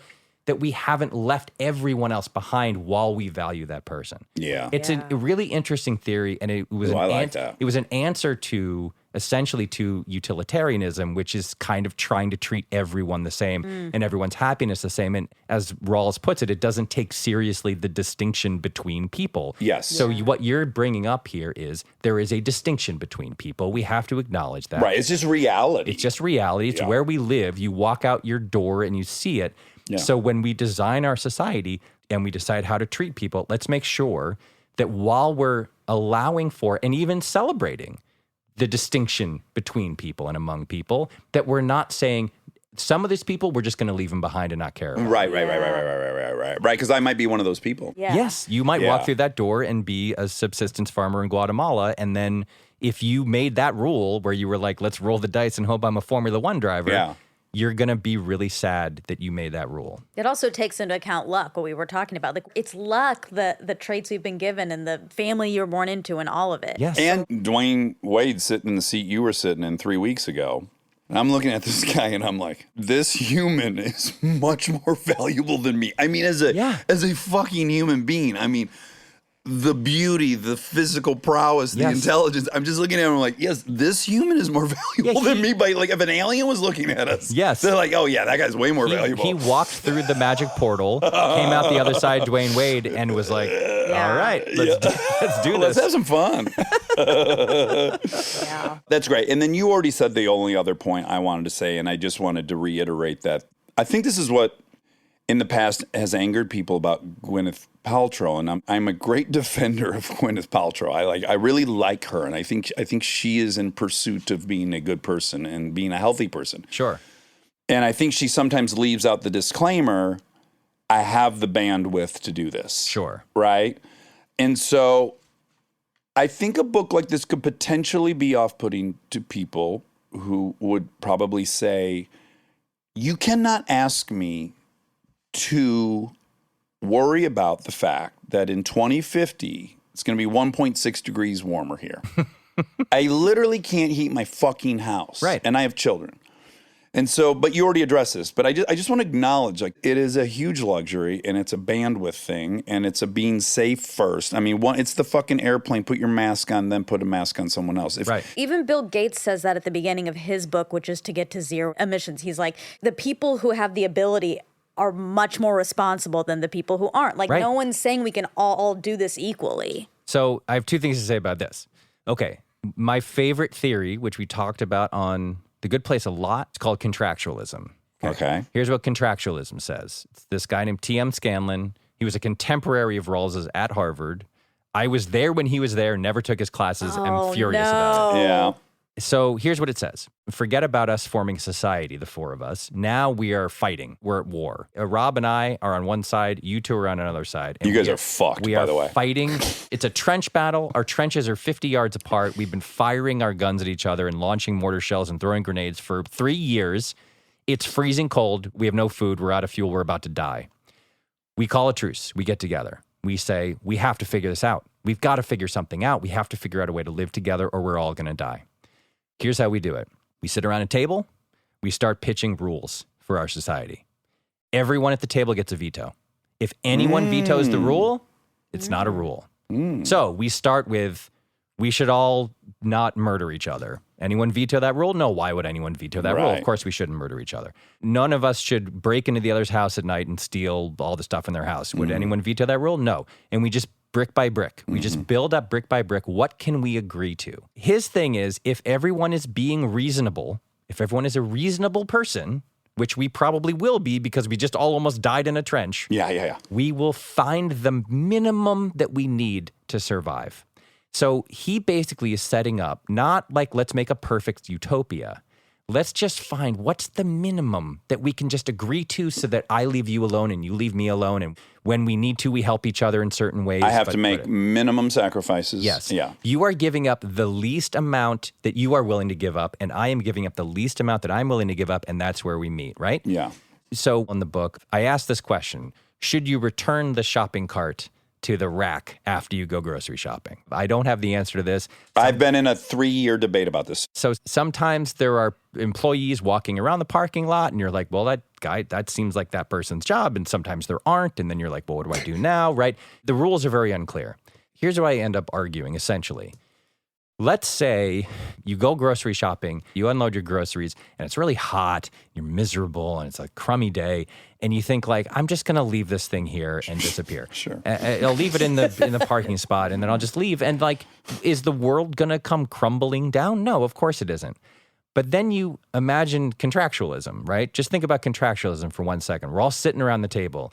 This topic comes up after months and months of more important You're things. really down to the nitty gritty. So you say, well, what would a contractualist say? And it's like, okay, well, if the rule we're proposing is something like, after we go grocery shopping, we should return the cart to the front of the store so that it's convenient for other people. Or fucking mentally, man, they put like 4 other turnstiles or whatever, Right. corrals in the parking lot. That's right, yeah. You never have to walk more than 20 feet. And I think you would say, okay, well, I guess we do return it unless the grocery store has employees who are walking around whose job it seems to be to collect them, in which case it seems okay to leave it there.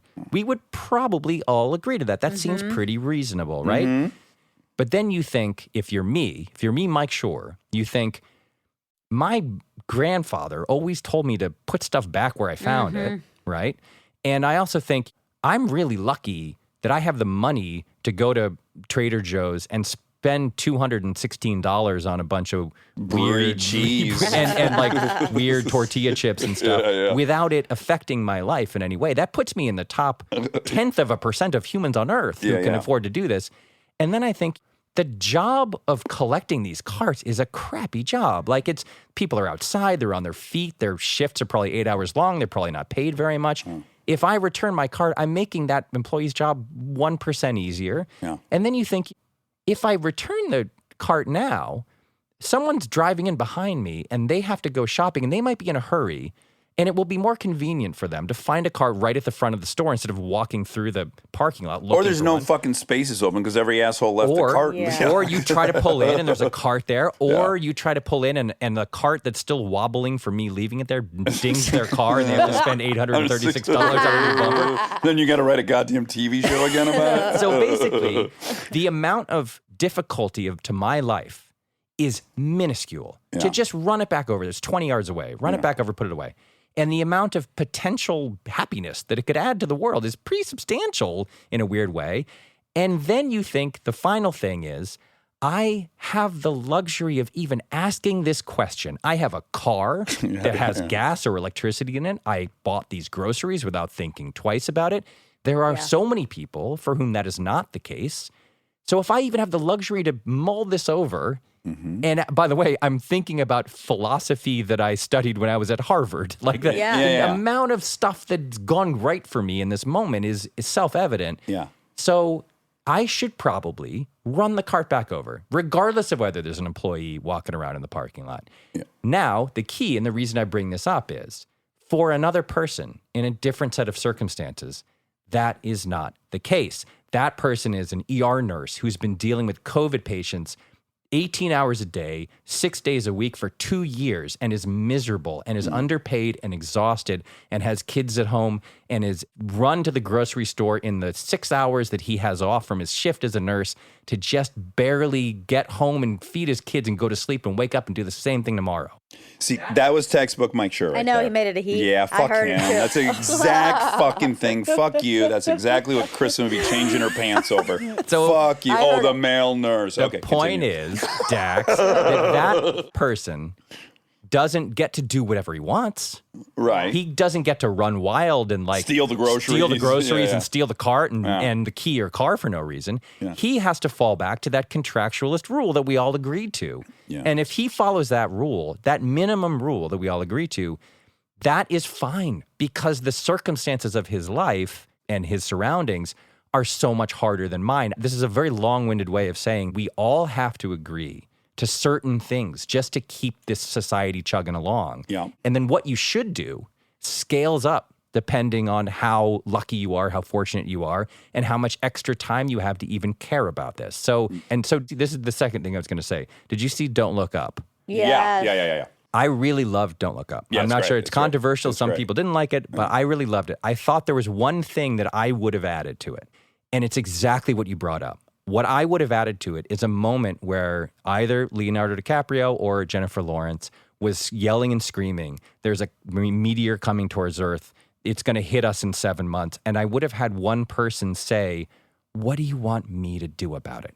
I can't do anything about that. Yeah. I Right. have to get my kids to school, and I can't afford a babysitter. They're going to be hungry whether the thing's hitting. Right. Yeah. And so it's not that I don't believe you. It's that I don't have the bandwidth to care. Because I think that with something like global warming, when you're talking about, 2.1 degrees in 50 years or whatever, yeah. I don't think that a lot of people straight up don't care. We have seen too many fire tornadoes and hurricanes and Yeah, typhoons. almost and everyone's everything. been affected, yeah. Yes. Yeah. And I don't think that a lot of people don't care. I just think they don't have the bandwidth to factor that into their daily decision. Absolutely. making. And they don't have the resources and they don't have the Right. latitude to make the different financial decisions and whatnot. So I love your explanation of how you work through this shopping cart thing. And I want to pitch my version of Great. it. Because what I really love is when we talk to Adam Grant, he'll say, people are born this way. There's sections of people. There's satisficers. There's maximizers. There's like people have different dispositions, okay? And so that one that you just described makes total logical sense to me. And I think it's rad that that's how you get there. I am very selfish, okay? But this is potentially not a problem. And I'm talking to everyone else who would be listening who is like me. Sure. I don't necessarily really care if the guy's bringing 5 carts or 6 carts. I don't care.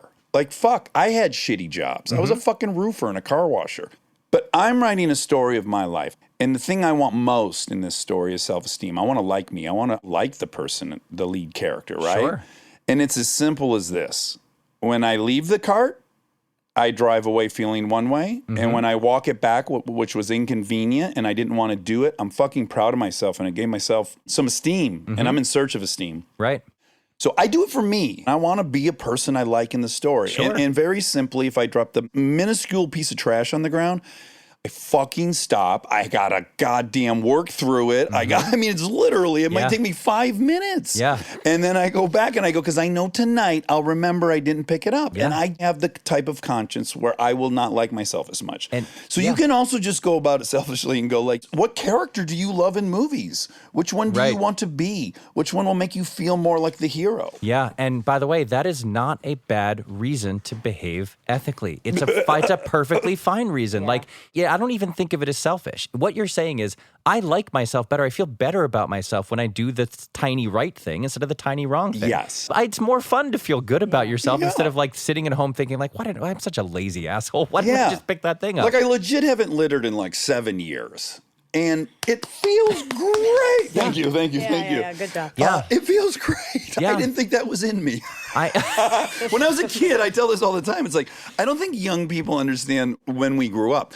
My family, once a year, we'd drive to Toronto. And so the tradition was you would cross the Ambassador Bridge and you'd go directly to McDonald's because they had Canadian bacon. This wasn't available in the States. So my mom and the three of us would get a big old meal at McDonald's, right? And the bag was huge back then. Everything was wrapped in tons of styrofoam, right? Yeah. And we would chow down and it was great. And then right around London, Ontario, we had finished that meal, we'd put it all in the back, and we'd roll the window down, just Chuck it outside. Just shove the whole fucking thing. And I'm telling you, it never crossed anyone's mind that there was anything wrong with it. That's what you did. It's one of my favorite moments in Anchorman. Oh, Do you it's the remember? best moment. They're walking along eating the burritos and stuff, and they just throw it on the ground. It's like It's my and favorite moment, It's a too. pristine like San Diego lawn, and they just throw. God. I'm with It's you. a learning curve, man. Yeah, there were signs that said no littering, and it was like it was an option. It was like, well, we could just litter. Well, what the sign says don't. But now, like, I guess just by the sign. yeah, like one little Must be a turtle area. over there. Something. I don't know why I feel the need to add this, but I will also say, even you, Mike, who's privileged and should put the cart back, if you are on the way to the hospital and have to run in and have to you also can leave the car. 100%. Yeah. Yes. Like it's all malleable. Context. Yeah. Like if I'm running to the store really quickly and I need to get home because my daughter is going to get dropped off, and if there's no one there, she'll be whatever. Yes, of course. It comes back to the idea of failure, right? When you care about this stuff, and really the book is just an argument that you should start caring. It's not you have to be perfect. It's not you have to nail it. It's just start caring. But as soon as you do, you are going to realize how often you fail and how often you blow it. And sometimes it's for a perfectly legitimate reason.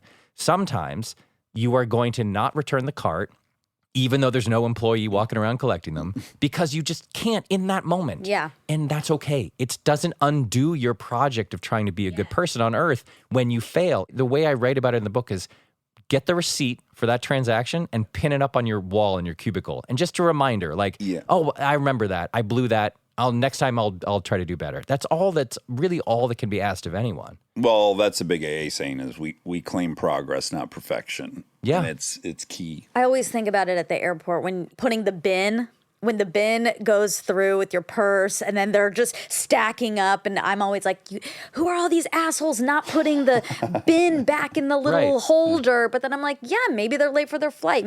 I'm flying to Hawaii and first class. Like, yeah, I should be putting the bin in, and I can also maybe put some other people's bins in because who knows what their situation. Right. No, look, human beings are very good at giving you reasons not to like them. They just really are. Like, we are so good at this, like in public, in the places where we meet, in movie theaters and in restaurants and in public spaces. Almost always a person will do something that makes you not like them, even though you don't know them. Right. And it feels wrong to ask yourself or anyone you know to look beyond their behavior and try to find a reason to think well of them instead of ill of them. And it is a daily struggle. I struggle with it constantly. There are people who drive me to the brink of insanity on a daily basis in tiny ways, in big ways. I'll tell you one more story here. Yeah. I was fucking your wife just after, I think it was season 3. All right, I'm going to tell you 2 stories. I'm going to tell you 2 stories because I'm sick of this. Let me just first of all tell you an unrelated story. The unrelated story is I met you at Will Arnett's house in Playing poker. 2004 playing poker. It was Will and Jason Bateman and Sean Hayes and you. The reason I'm even bringing this up is because I was new to LA. I had just come off of SNL. I'd moved out here to work on The Office. And I knew Will through Amy, and he said, hey, a bunch of guys play poker at my house. Didn't tell me who it was. A bunch of people play poker at my house if you want to play poker. I said, I'd love to. I drove to Santa Monica or Venice wherever we lived there. And I walk in, and it's very famous people. It's you and Sean Hayes and Jason Bateman and Will. And I think Bradley Cooper lived next door at the he time, lived next door. Right? And so on the way in, he let me in, and I was like, that was Bradley Cooper.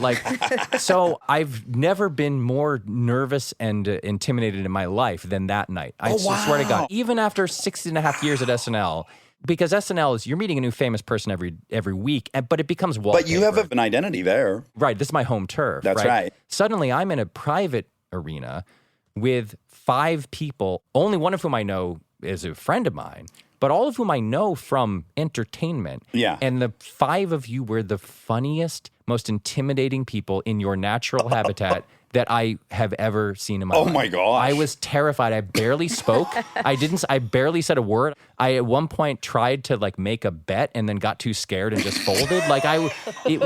So when you talk about being jealous of me, let me return the favor, my friend, and say that I still remember whole bits and riffs that you guys did that night that were so funny. Bateman and Arnett are always all over each other, and they give each other about an inch of space before they're attacking like rabid dogs. And so I have similar feelings about you. I really do. You represent something for me that was very intimidating in my life. Thank you. Was that the night that I did donuts at the end of the street? It is indeed, yes. Yeah, that's one of my moves to just really try to rub it all in a very tight intersection. You also walked in in a big leather jacket, I remember. Oh my God. And I was like, Jesus Christ, this guy. 6'3". His motorcycle jacket. Yeah, it was rough for me personally. All right, now I'm clearing the deck. I like that story. I was new to that circle. Right. Will and I were really good friends, but Bateman and I weren't. Yeah. And Bateman is very famous. Yeah. You know, since I was a famous kid. since we were children. That's right. Silver yeah. fucking spoons. Yeah. And so, yeah, I'm tapped. That was the original title, wasn't it? Silver fucking spoons, yes. But yeah, I'm tap dancing my ass off, hoping Jason Bateman likes me. So you know, it's like we're that's all so funny because I never would have guessed that that's true. Wow. You guys seemed so at ease and so in your element and so like relaxed and funny, and I felt like my heart was racing and I was desperately trying to keep up. It's hard to believe, yeah. I want to take us out with a blurb that was written for your book. Great. Also, the audiobook version of your book has a lot of awesome people. Including your wife. You Yeah. should That's right. You That's should mention right. that. We both love Amy Poehler. Fucking Who love Amy doesn't? Poehler. This is her blurb for your book. Read how to be perfect and laugh while you learn how to be a better person. And imagine what a great passive-aggressive gift this book would make. Hand it to someone and say, I saw this and thought of you. Then they say, oh, did you read this? And you smile and say, I don't need to. It's the most Amy Poehler thing ever. So great. It's so one. It made me so happy. I know, I was reading, they're all good. They are Kristen all wrote a good so one, good. Ted did, but I read that one, I was like, oh, fuck. Amy sent me like 5 potential quotes, and I was like, "It's gotta be." And it's just the most polar thing ever. It's so wonderful. Well, Mike, I fucking adore you, man. I could talk to you for 26 hours Yeah, you gotta straight, come back more often. Yeah. Anytime. Listen, I love this podcast. When my wife and I drive, this is our podcast of choice. This is the one we listen to. That makes me so happy. And now, Well, wait, I said this before we recorded, but I want to say it out loud on here. And this is part of the reason everyone's in love with you is the first time we took a group picture that included me was the first episode with Mike. And it was his idea. And he said, no, come in here. And then we started taking pictures with me. And it's just to me, it encapsulates you so perfectly. Inclusive. and I'm going to add on to that, and you're not going to like this, but I told my thing about being jealous of him. That was the first time you left, and Monica was in a pretty bad mood. And I said, I could feel something was going on. And she just said, I don't think I talked once in the whole thing. And, I really want Mike to like me. Oh, I mean, it was the first time that we had a guest that she cared so much about. Approval. Yeah, that it was a breakthrough again. It was like, I have to get out of my own way a bit. I want your approval too. And so it's a competition, right? And so that became a really kind of integral deviation. Turning point. Yeah, in our show. And it's made it infinitely better. that's So- so sweet. I want both of your approvals. Oh, you got it. That's great. You have it. Also, by the way, in case you're wondering how I feel about you, didn't you literally just appear on Rutherford Falls for the did. Second or third time? I did. Yeah. it was so fun. Yeah, She had a glad. really good time that time. It was so fun. I'm glad. All right. I love all you guys. Everybody Love should you read your guys. book. Once again, it is humorously titled How to Be Perfect, the Correct Answer to Every Moral Question. And it is fucking funny, man. Above all things, it is hilarious. Even if you hate the topic, you're still going to love the book. All right. Be well. And now my favorite part of the show, the fact check with my soulmate, Monica Padman. Michael Schur, what a wonderfully fun debate. And it wasn't even a debate, a conversation. Yeah. So impressive. He's so great. And I feel like you got to let go of your stuff with him. Yeah. Yeah. is nice. How amazing that he said as a joke, your wife's in love with me. That was one of the most epic, felt like it was set up. Yeah. Like I nudged him before and said, Say this. yeah, boy, that was incredible. What a moment. He's one of the people I just love listening to talk. The way he constructs sentences real time, the way, he doesn't really ever talk about something he doesn't know about. Yeah. Ding, ding, ding, like me. And he is just so pleasant to listen to talk. You feel safe when he's talking. Yes. Couple fackies. We're on a little bit of a time crunch. Did John Travolta fly the big Airbus when it first came out? I'm seeing, does John Travolta own a 747? Nobody's rated to fly a 747 on his pilot's license through Qantas. He also owns a Boeing 707, which isn't much different. Mm-hmm. What was the name of it? The Airbus? What was? Airbus. Did John Travolta fly the Airbus 380? Question mark. The first non-test pilot to fly the Airbus A30. There you go. First It non-test is. pilot. Yeah, I think Qantas was the first to get one of those, and he has this relationship with Qantas. And yeah, I think he was the first. There you go. Is that? The biggest plane on the planet, I think, or passenger Oh. plane. It's enormous. Oh wow, there's a picture. Yeah, like the windows look like a joke. The front windshield. The Qantas A380 Dallas arrival introduced by John Travolta. This was in 2014. Yeah, here we go. Has accomplished many things in his life, but it's interesting to know that he was also the first non-test pilot to fly the Airbus A380, according to Business Jet Traveler.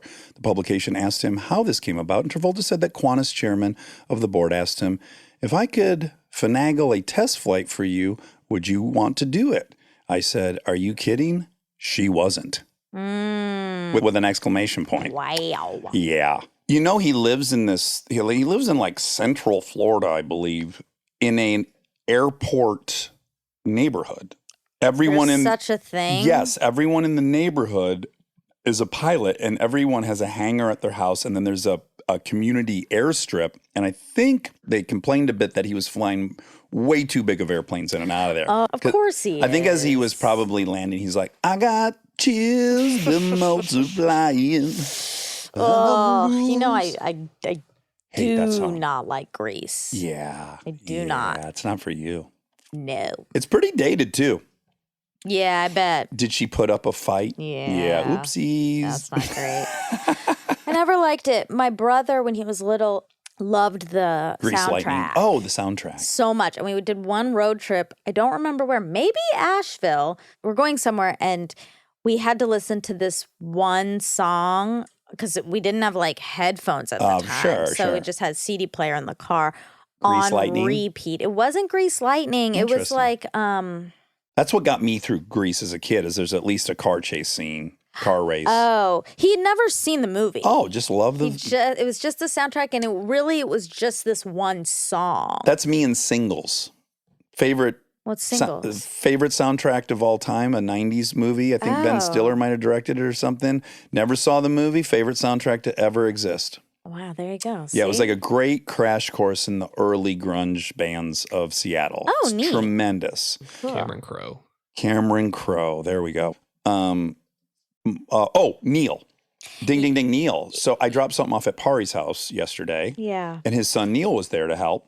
Oh, he has a son named Neil? Yeah, and I said to Neil and Pari, "Every Indian boy, huh, named Neil?" And Neil said, "Yep, I got 5 cousins named Neil." Yeah. I love it. It's because it's easy to pronounce. It's American and it's Indian. And so people But who in wanna- Germany, his name would be Netzel. Elia. So that's out of order. That was from the last fact check, right? Yeah, but that's No, I fine. don't know. But this will come out first. People are like, what is he referencing? And you'll find out next fact check. Okay. I'm trying to find okay. What? What'd you find? I'm trying to find what's it called? The grocery cart place. You called it a corral, and that seems right. Oh, great. But it looks like you can buy one. Sure. I kind of want to. I would make one. One only needs a pipe bender. They're very simple in design. They're incredibly simple. I can't make that. If I got you a pipe bender, you could. It's a 90-degree angle that you run it through. I'm not very good at stuff like that. Okay. But have you practiced a lot at stuff like that? No. So can you say you're not good at stuff like that? Yep. Okay. I can buy it for $633. We could make it for about $40.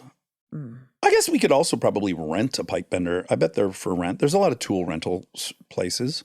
We could probably get one made for you for under 100 All right. and spend 3 or 4 days doing it and breaking the machine and then having to return it. You know, it could be Yeah. a real thing. The whole thing. Like my fence painting project. oh, Remember how yeah. well that went? Oh, yeah. Oh, sure. Yeah, okay. So we will call it a corral because that's what globalindustrial.com calls it Right. for Which is $633. a division of Band-Aid Corporation, which again is a Easter egg. There's a lot of hidden gems that will Yeah. come back around next week. Right. If ever How you were going to take exciting. notes on a fact check, this would be the one. Oh my gosh. Okay, who are the other actors who read audio version of Mike's book? I don't know everyone, but a lot of people from The Good Place. Yeah. And by the way, I didn't go through all of them. I think I read Polar's. You love Oh my Ted's. Ted's is God. fantastic. Let me see if I can find all One that. need only buy the book for the actual blurbs. They're the best blurbs I've ever read. Let me see if I can pull those up. I have it in my In your doo-doo brown? my poo-poo hole. Oh my God. Could get an infection. Okay, I'm going to read all of them, okay? Okay. First, How to Be Perfect is a kind, thoughtful, incredibly funny reflection on what it is to be a good human being. As a human being myself, I thoroughly enjoyed it. I am certain that other human beings will enjoy it as well. Steve Carell. Mm-hmm. Top dog. Have you ever wanted a friend to explain ethics so that you could understand the subject completely with minimal effort on your part? Well, meet your friend Mike Schur. This book will help guide you through the thorniest moral conundrums with clarity and hilarity, and it will greatly up your chances of ending up in ... the good place. Kristen Bell. As someone who worries that a deep dive into morality will ruin my fun and problematic life, I was certain this book wouldn't be for me. Boy, was I wrong. It's so brilliant and funny and warmly written, and you don't realize you're becoming a better person just by reading it. Mindy Kaling. God, all these people, all your heroes. Yeah. Well, here we go. Read How to Be Perfect and laugh while you learn how to be a better person, and imagine what a great passive-aggressive gift this book would make. Hand it to someone and say, I saw this and thought of you. And then they say, oh, did you read this? And you smile and say, I don't need to. Amy Poehler. Oh, that's the... Here's a pop-out. Hilarious, thought-provoking, and ridiculously silly, How to Be Perfect is a great read for anyone who loved The Good Place or anyone who wants to be a good person. And as a bonus, once you've read the book, you become perfect. Jake Tapper. My new friend. CNN anchor. Oh, I didn't know that. On my summer trip, I spent a good deal of time with Jake. Oh. And we kind of fell in love. We went whitewater rafting together. I think I told you the story because my whole preoccupation was screaming at Jake to dig harder, to paddle harder. Oh, I thought that was Adam. No. I would never yell at Adam. I always got Adam's back. But Jake and I were in a new friendship, so I was trying to make him laugh. And there's many pictures of me not paddling at all. I'm just screaming at Jake, dig. Oh, that's funny. Okay. Yeah. Oh, well then. He's lovely. He's lovely, a funny lovely. dude then, I guess. Oh, yeah, he's wonderful. When I was asked to write a blurb about Mike Schur's book on ethics, I thought, no sweat, I'll just skim a few chapters, make something up, and then lie about having read it. After reading a chapter or two, I realized I had missed the point of the book. So I read the whole thing, and I can honestly say it's brilliant. How to Be Perfect takes the delightful, funny lessons of The Good Place and applies them to everyday life. Papa Ted. Ted Danzy. An enjoyable, boisterous guide to the moral life. If you want to become morally better and don't mind being entertained in the process, you've picked the right book. Jeff McMahon. McBrayer? Nope. Philosophy professor at Oxford. Oh, heavy hitter. It's worth repeating that 100% of the proceeds of this book go to charities. That is lovely. God bless him. He didn't even say that in the episode. He said it after. Right. You're right. So, very Rockefeller-esque of him, not put his name on something. But I know it means a lot to him to give to these charities. So I hope you guys buy that book. Me too. That's all. Yeah, he's top notch. I hope he comes back a 3rd through 10th time. Me too. Yeah. Love you, Mike. Love you, Monty. Love you, Wubby. Love you.